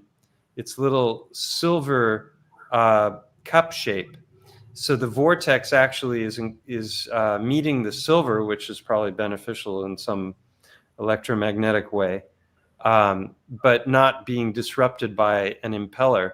So that's a pretty cool device. This is in, I don't know what this currency is, but I think they're about $300 or something. So yeah, I think I may get one of these. I think underneath there's a little compartment where you can put something inside, like a crystal or essential oil or something as well, to imprint into the water. That's what this is. They have these glass ampule sets. So if you have a particular crystal that you love or something that that is good for you in one way or another, like you said, there's 3 little slots that they can be put into, so you can create like a triangle around the water as the water is vortexing. Cool technology, I thought. Yeah, the And one thing then- they pointed out was, like you said earlier, Mike, how it's vortexing top down. The Mayu does it from bottom up. And in nature, everything is top down, not bottom up when things are vortexing. So that mimics nature closer than the Mayu one, which does up, down, up, up versus down. Yeah, the only thing I don't like about this particular one is, and he says it's certified safe. I don't know what the material is. It's not glass. It's some sort of a plastic, but it's. Oh, right. It was, good, right. or it's not one of the bad plastics. Probably polycarbonate or something. Yeah. Yeah, I'm not sure, but that's the only thing I don't really care for about that device. But and then with some of these, like I wonder about the current that's running the motor itself. Is that affecting the water as well? So much to. I did ask him. I did when I talked to him. I did ask him to give me a measurement of the EMF that's generated by that motor. Mm-hmm. So he hasn't gotten back to me on that. Yeah, and then the question is how much EMF before it's too much, Exactly. So then, in the middle of the conference, what was it? 4 days total? Yeah, 4 days. We had a little break. We had a half a day off, and so we got to do a little bit of sightseeing and see some of Lisbon. Beautiful city. First time I'd been there, and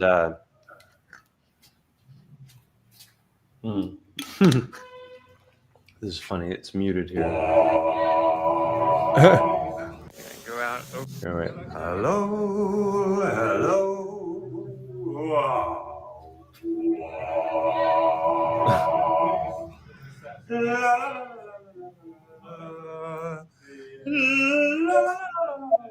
I'm sorry for my singing.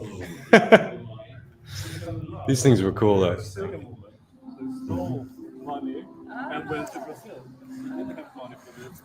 And then we did any of you get to go on the tram? I mean, That was a nice. It was a short walk from the hotel. Annette's still in here. There, you made a guest appearance, Annette. Oh, wow. That was fun. Yeah, it was a nice view and walking around the city. It's pretty. There's a lot of old world architecture, which I always love, but a lot of modern stuff as well.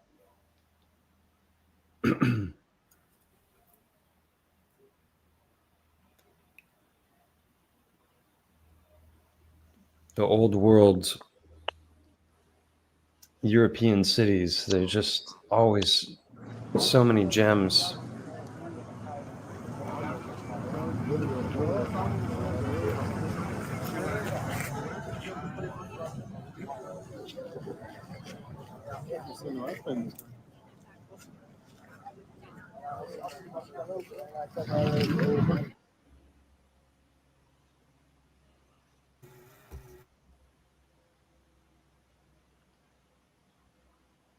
Was that the site of a World's Fair?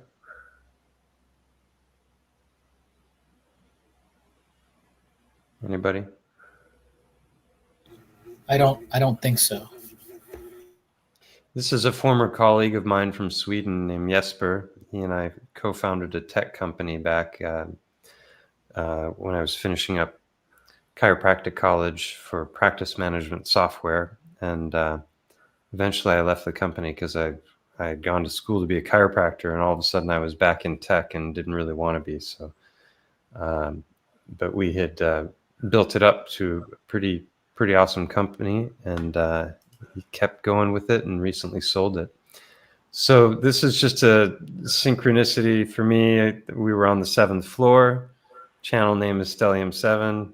I love the number 7, and 7 and 17 follow me around a lot. So this is where it really got fun.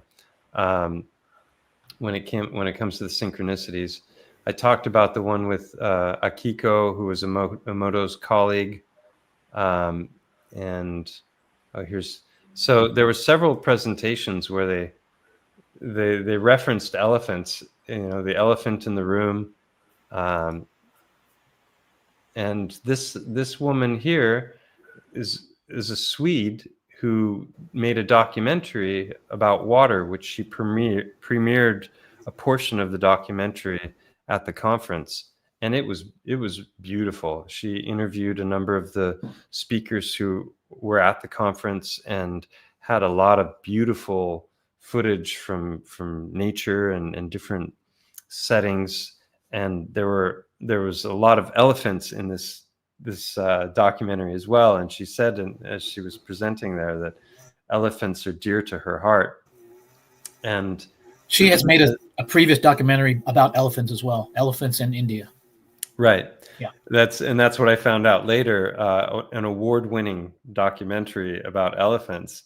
And I thought, wow. And she was Swedish, so I went up and spoke to her in Swedish, which surprised her, because I think I was the only one at the conference that knew the language. And so we ended up having lunch and the next day. And this gentleman here, Richard, he turns out also to be a documentary filmmaker.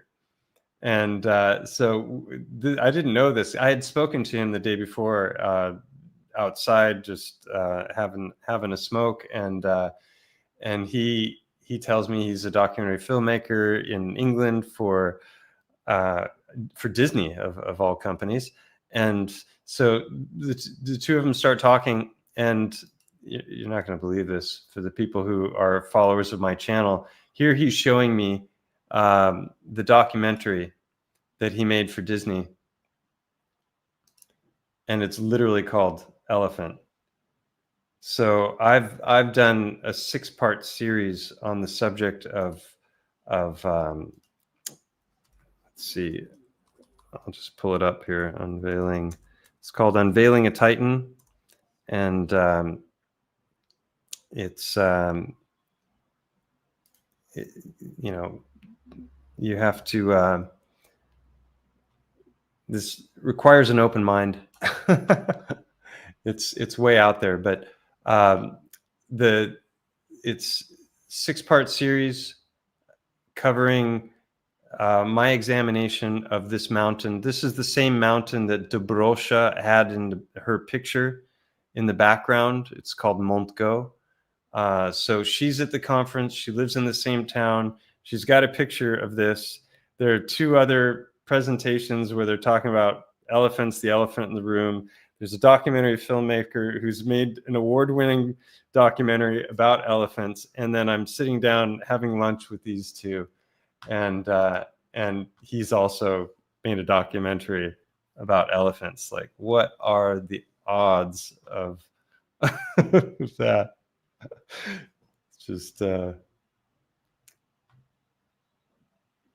this is Dobrosha, who I had the pleasure of having lunch with. And then this gentleman here, Axel, he turns out he lives 20 minutes from me in a little town not far from here. So a lot of threads coming together in different ways, and it was a lot of fun. This was another presentation. Anything anyone would like to say? We can check in with the chat. If there's any questions in the chat for anybody or about anything that we've talked about, write them in all caps so that they show up, and we'll or if you just want to add anything. I haven't been able to follow the chat while doing this. Anything on anybody's mind? This particular talk was interesting. Can anyone explain what Kalia water is? Kalia activated water? I don't recall what he explained it, but I don't recall what it was. I did not understand necessarily he was mixing 3 different things though, right? If that's what you're about to say. Well, what I thought was interesting was he was speaking about biochar, which I've spoken about on this channel, right, with Topher Gardner, who's very knowledgeable on the subject. but he was using it in a very, very interesting way. Now, he was combining biochar with this activated water, which he calls Kilea water, and I don't remember why it's called that. But he was combining the Kilea water with biochar and these pelleted and heated volcanic rock pellets, and using this to purify what was a very, it's also, oh, okay. So this is a species that's invasive, that takes over.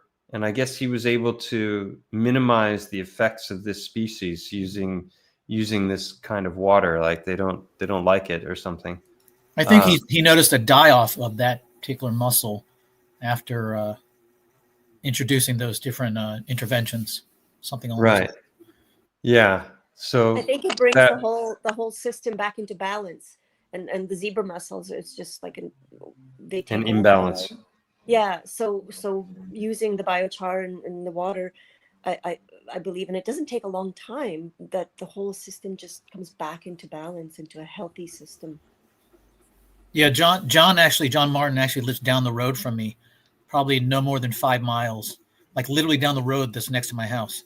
And so I'm going to pay him a visit, get this protocol, and I'm going to throw some of these little bags into a nearby lake and see if we can have some fun. It's a small world after all. Yeah, it's amazing. So he went to work on a particularly polluted lagoon, Crab Cove. I don't know where that is, but you can see all the algae, and it's not something you would probably want to swim in. And they added this Kilea water and the biochar and those pellets. I think he just had it in a bag, like a burlap sack, I think is what they put it in. Yeah, suspended in the water, and yeah, one of several small packages of pelleted and heated volcanic rock materials added to the biochar. A mineral water conditioning solution was also added to the lagoon. So, my question when I was watching this is, how much of the effects that you're going to see in the next slide were from these things, and how much was from the water? I asked him, and he said that the water, the Kilea water, needed to be there, but I wondered how much of it was really being done by the biochar and the volcanic pellets.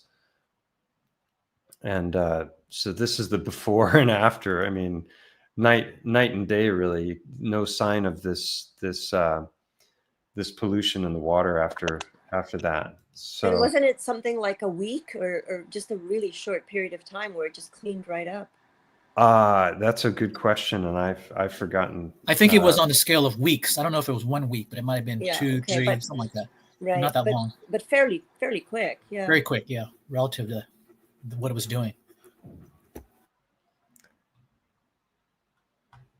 Yeah, it was definitely a fascinating topic, and I love it when there's something that's actually concrete that you can you can see the results of. It's not just theory, but you can actually apply it. This is John Reed, the man who gave the talk on cymatics, and this was another wonderful kind of synchronicity for me. This is a man named Pierre. He didn't give a talk, but he stood up after every presentation with very interesting questions. He's a very high-level scientist. It's worked out of Italy and I think Switzerland, and runs labs. And on the final evening, there's a banquet dinner. I got the chance to speak with Jörg Schauberger and Pierre at the same time, and showed them a little video clip of some of the work that I've done with regards to the Heartstones, and also had a bag of smaller ones that I brought with me. So I showed them the clip first of some of the bigger ones, and showed how they line up very, very specifically with heart anatomy, which they shouldn't do if they're just stones. And Pierre was kind of dumbstruck by the subject. He said, "This is weird. I've never seen anything like this." And so we we had the opportunity to talk, and he's potentially going to be running a lab that might have some instrumentation that could be used to take a closer look at these stones beyond all of the work that I've done.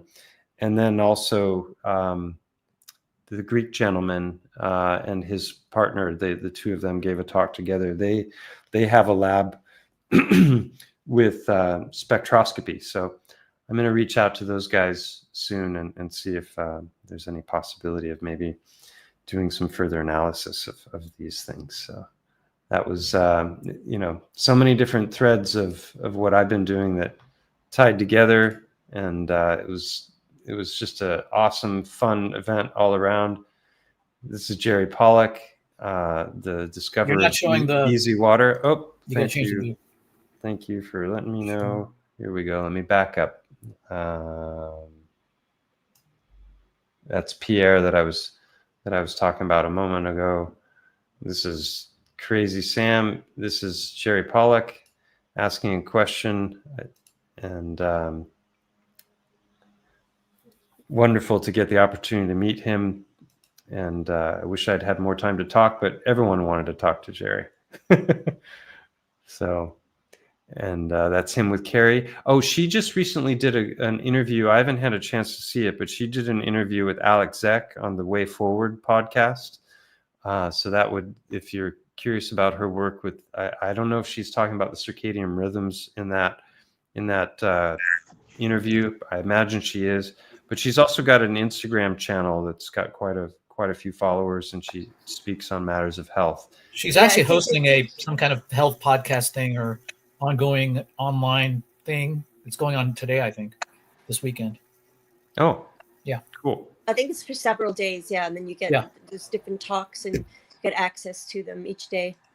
But that interview with Alex, that was amazing, and she did talk about the circadian rhythms and the grounding and the easy water in the cells and everything. It was a great talk. Oh, cool. I'll have to get to that one. Yeah, I've had the opportunity to hang out with Alec now in 3 different events, and in fact, when I spoke at Music and Sky, I was sharing my tent was right next to his tent, so I got the chance to hang out with Alec quite a bit, and he's just an awesome dude in every way. Just keep your snacks away from Alec. Yeah, dive into them. And your smoke. Every time I pull out my pipe, he wants. I'm referring to tobacco here, folks. So. That's right. Organic tobacco. So he knows I've got the good stuff. Oh, these are just to show on the screen here. Wait, let me back this up a little bit. These were the posters. I'm not going to go into this at all, but these were the people that were presenting just different research. So you can look into this if it interests you.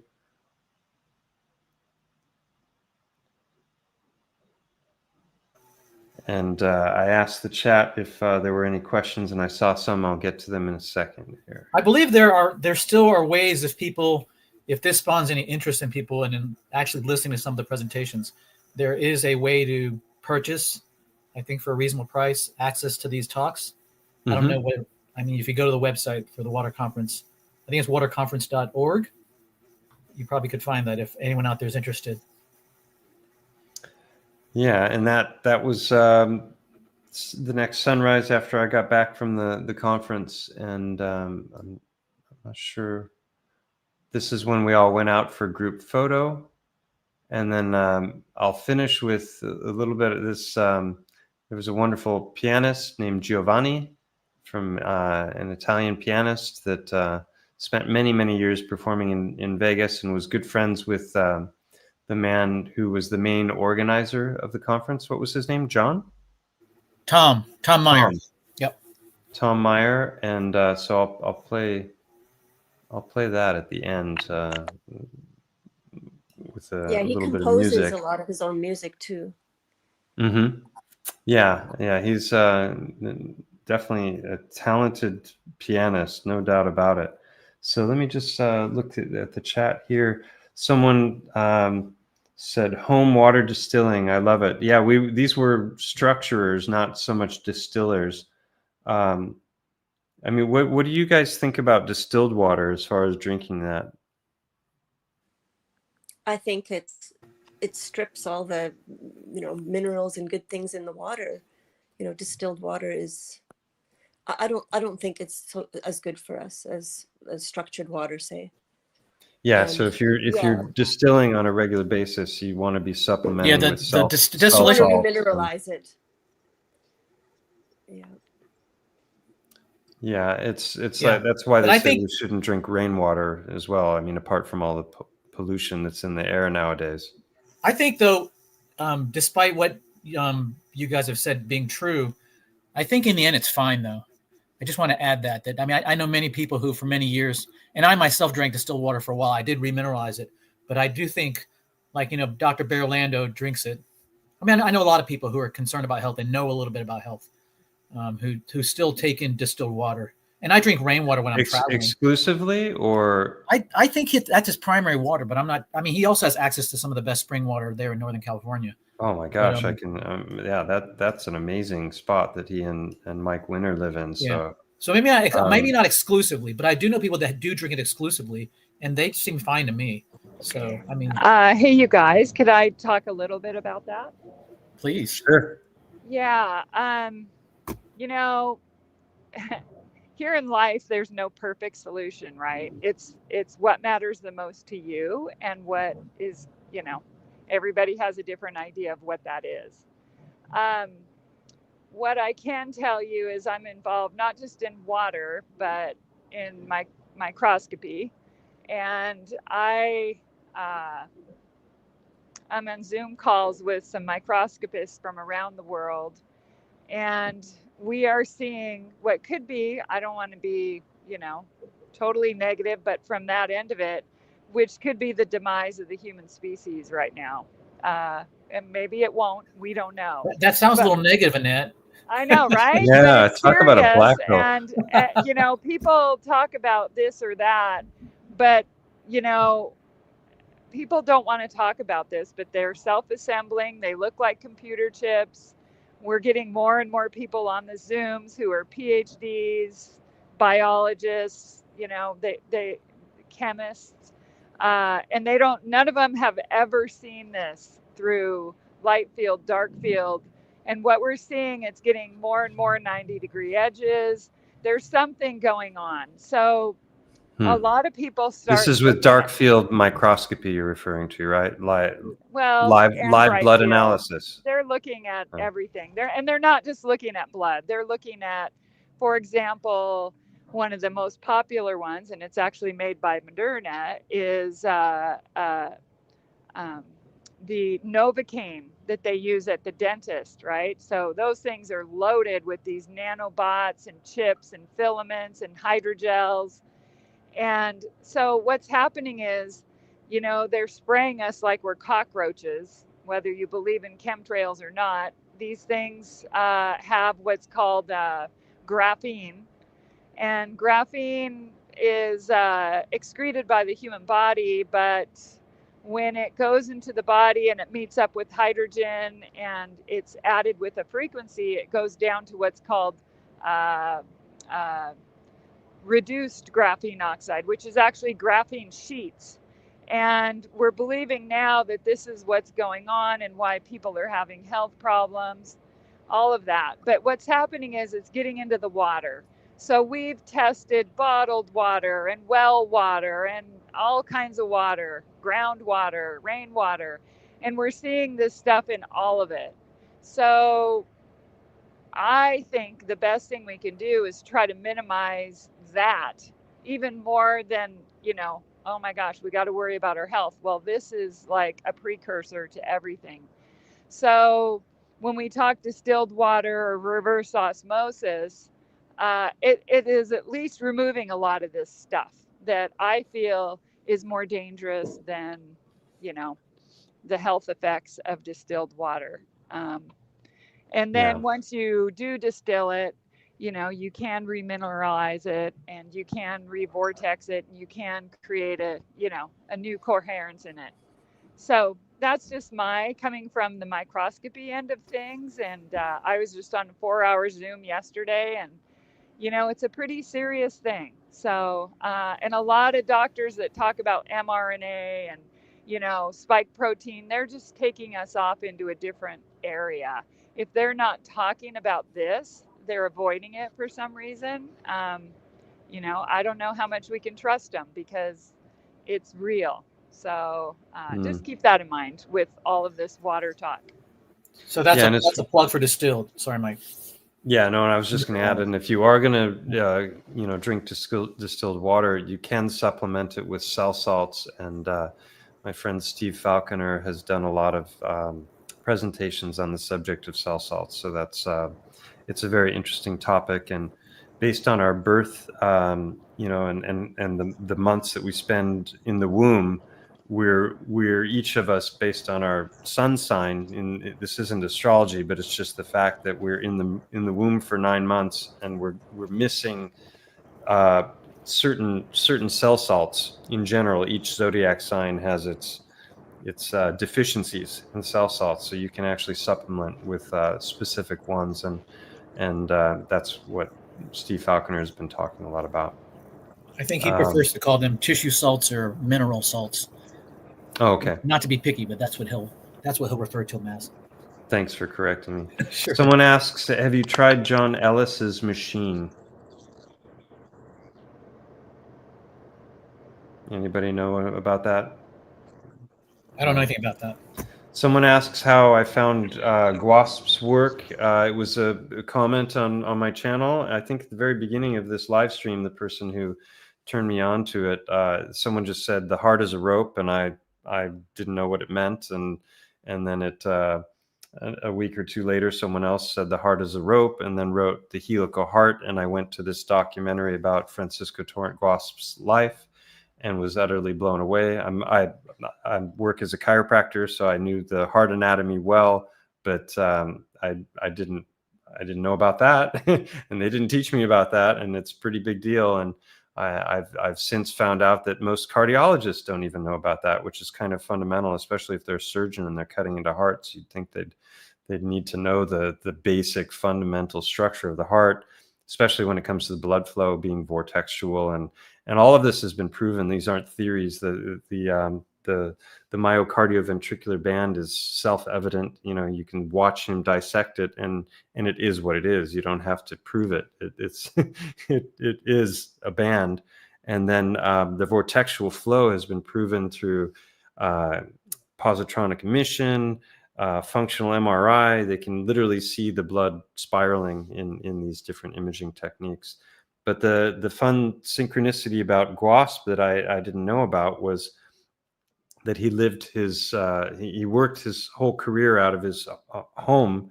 He had a family practice, and that home was on the foothills of this mountain that I've already mentioned now several times here in Spain. So it's just another incredible synchronicity. And then in the course of watching the documentary about his life, I learned not just about the band, but when he rolled the heart back up, there are these lines that are known as sulcus lines, where the fibers of the heart meet. Like you have some fibers that are going one way and other fibers that are going another way. And that meeting point, that line, I had seen in a bunch of the stones, but never really noticed it or paid any attention to it until I saw that documentary. And then I went back to a bunch of these samples that I had already gathered. And they not only had those lines, but they had them going in the right directions in the right places. So that was a pretty heavy duty synchronicity. And then the other thing is the heart is vortexual. And if you look at it from the bottom, it spirals like this. Both the fibers of the heart itself spiral, and then there's the spiral vortexing of the blood flow. And so that twisting, I also found in a number of these rocks. When you look at them from the bottom, they look like a propeller blade. And so these are just highly specific features that I didn't ever notice were there. I'd already been looking at the heart anatomy when it came to these stones. But when I saw this documentary, it was just, brain splat twice in Mike, one video. Where did you say you found those stones? Like, is that near that mountain?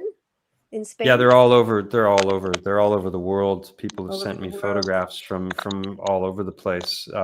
We're told that they're cobblestones, that they're river rock that have taken on this shape because they've banged around against other rocks and they've gotten smoothed out over time, and that originally they were part of larger sedimentary or metamorphic layer structures, and those structures through tectonic activity have broken up, and then pieces of those layers have then ended up through water and wind and erosion taken on this shape. And I've presented a lot of evidence to the contrary that mainstream geology won't be accepting anytime soon, probably, but it's pretty compelling. It's reproducible. It's scalable. It's very, very specific, and just visually, when you know hard anatomy, I actually had the opportunity to talk with a man named Manel Ballester,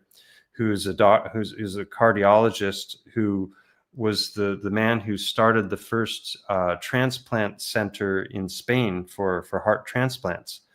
And he was a friend of Guasp's for 15 years. They were good, close friends. And he was the one who facilitated Guasp's first dissection of a human heart. Guasp had been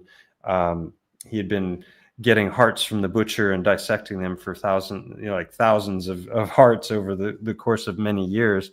After he made this discovery, he wanted to make sure that it was repeatable and that it was the same across species. But he never got the chance to dissect a human heart until Manel Ballester learned about his work. And then he said, well, next time we're going to do a transplant, you can come to Barcelona and supervise the dissection. So he did that many, many times over the years that followed, and proved, that just like in the other species, the human heart has the same thing.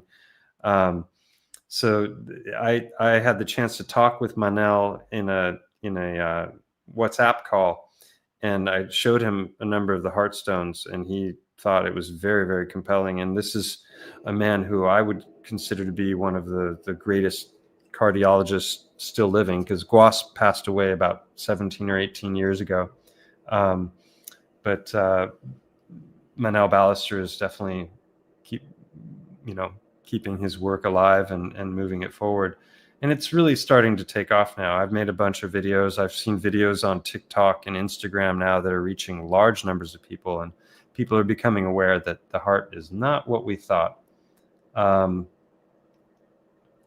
Someone says a couple of months ago, a presentation was done showing how a cloud generator, not sure if I remember, combined with a plasma generator and super complex vortex is adapted to any gas ice motor.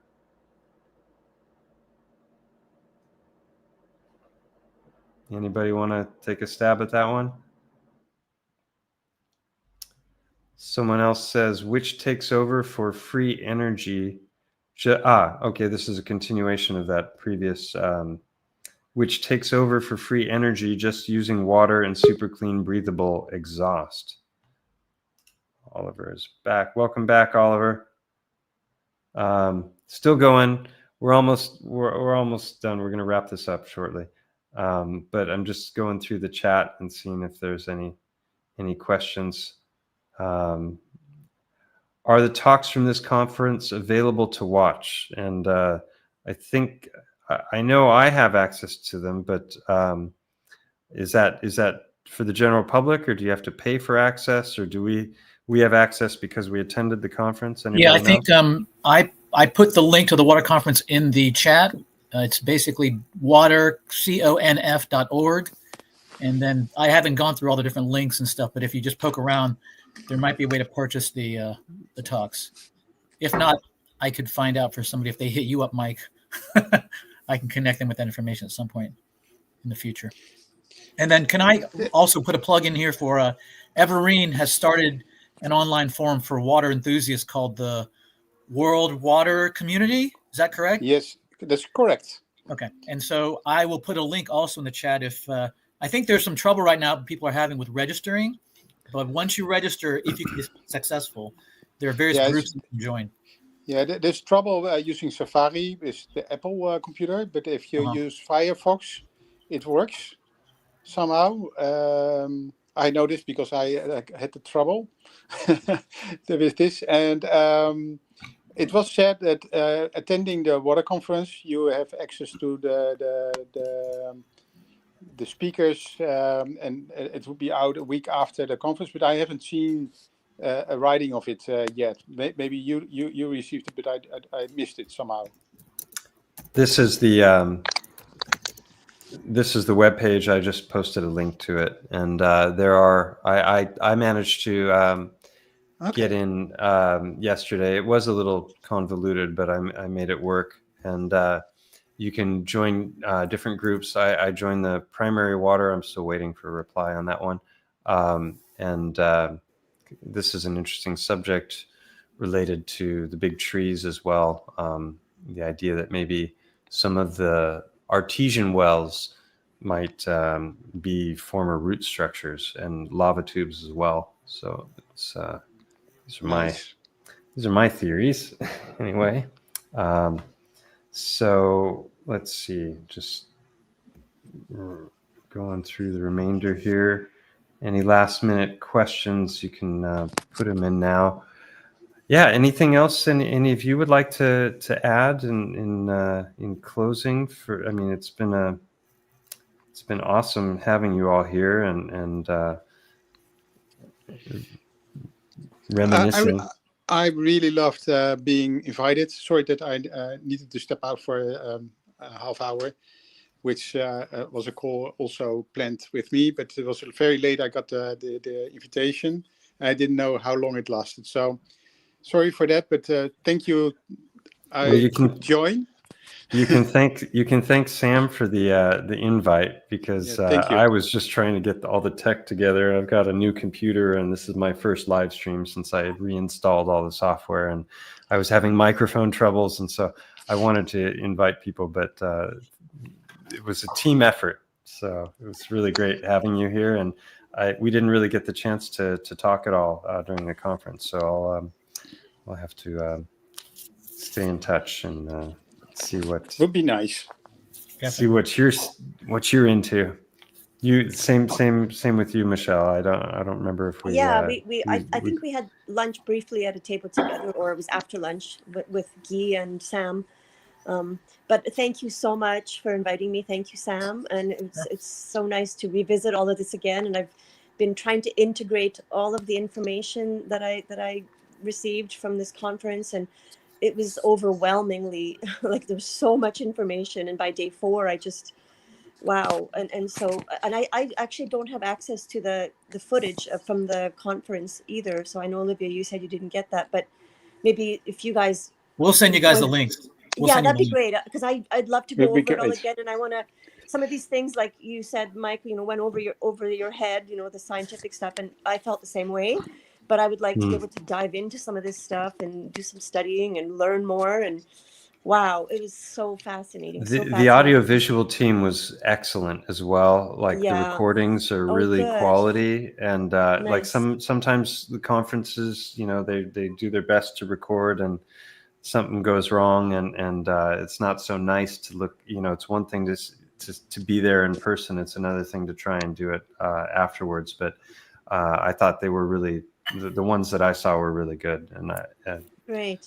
Yeah, I missed also some speakers because I wasn't there due to some healing sessions I had with John Stewart Reed's wife, Annalise, and one is with the dynamic DNA of Ulrika, and I really like to see that one because I heard so many people talking about her talk. So I'm very curious. Is that Gita? Is that what you're talking about? No, Ulrika. Gita is singing, but Ulrika is the dynamic DNA. So I heard. Did you get the Solari report on water?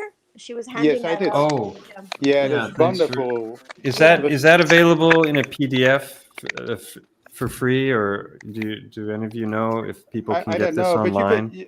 you Yep, could check out on the Solari report. Yeah, their website probably has it. Yes, This is yeah. put together. It's a beautiful book. It's and it's excellent. put together by Catherine Austin Fitz. Some of you may be familiar with her. She's formerly in finance, I believe, right? And finance, and also the Assistant Secretary of Housing under Bush. Yeah, and very outspoken. Ulrika helped her with the book as well. Yes, I think that the information is more Ulrika than is Catherine. Yes, yeah, I think so too. Yeah, and just to give an idea of the table of contents here, really nice, visually appealing, and like 1-2 page summaries of these different topics, and it's I'll show the rest there. Excellent work. Yeah, so that's there might. I don't know. There might be a free PDF available somewhere. That's definitely worth getting if there is. Yeah. Well, cool. I thought I would close out with the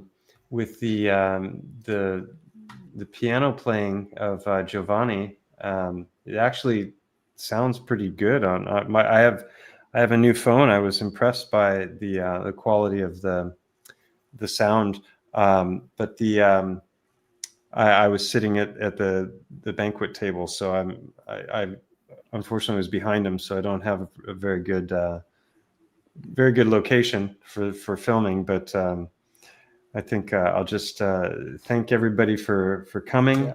I got very good pictures of you, I think, at the banquet. Of me? Yes, I do.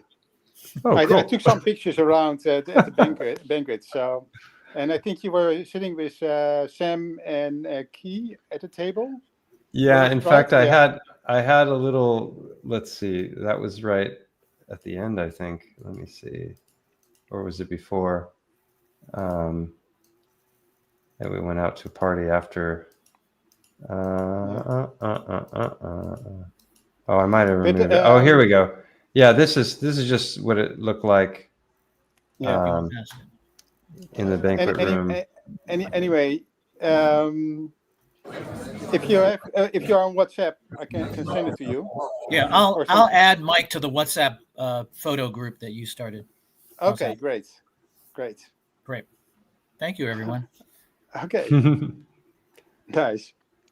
And this is the guy who was working with one of the vortexers that we showed, and that guy is trouble. Stay away from him if you ever see him. All right, so let's see. Here we go.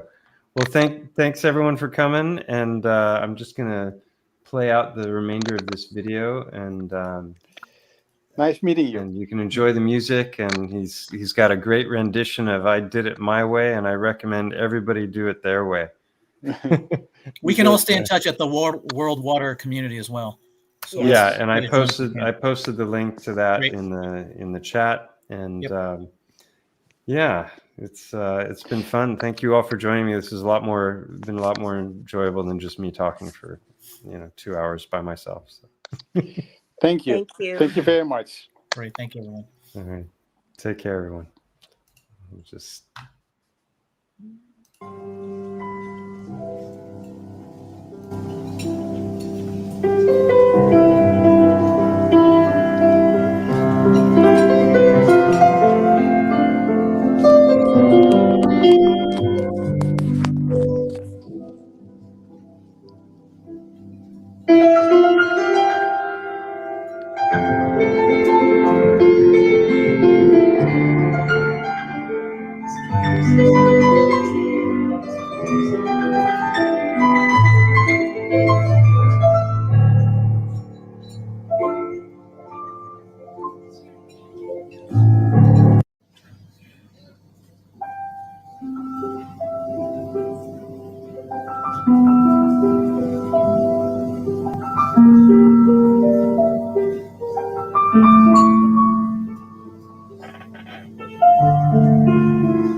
Yeah. And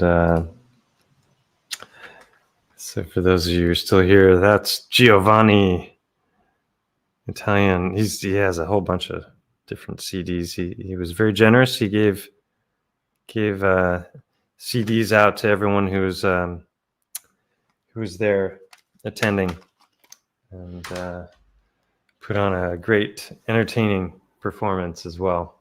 A lot of original songs. So that last little bit was just we went out to a club after, and it wasn't so incredibly interesting. People were fun, but that's because we showed up. All right, have a good one, everyone. Been a Peace pleasure. out. Thanks for coming, Sam, Kia, Annette, and Much love to until all. next time, we'll just keep on keeping on. Keep your hearts soft, people. That's right. They work better that way. And mine's curious. And, Bye, everyone. And Much open. love. Yep. Take care. Thank you.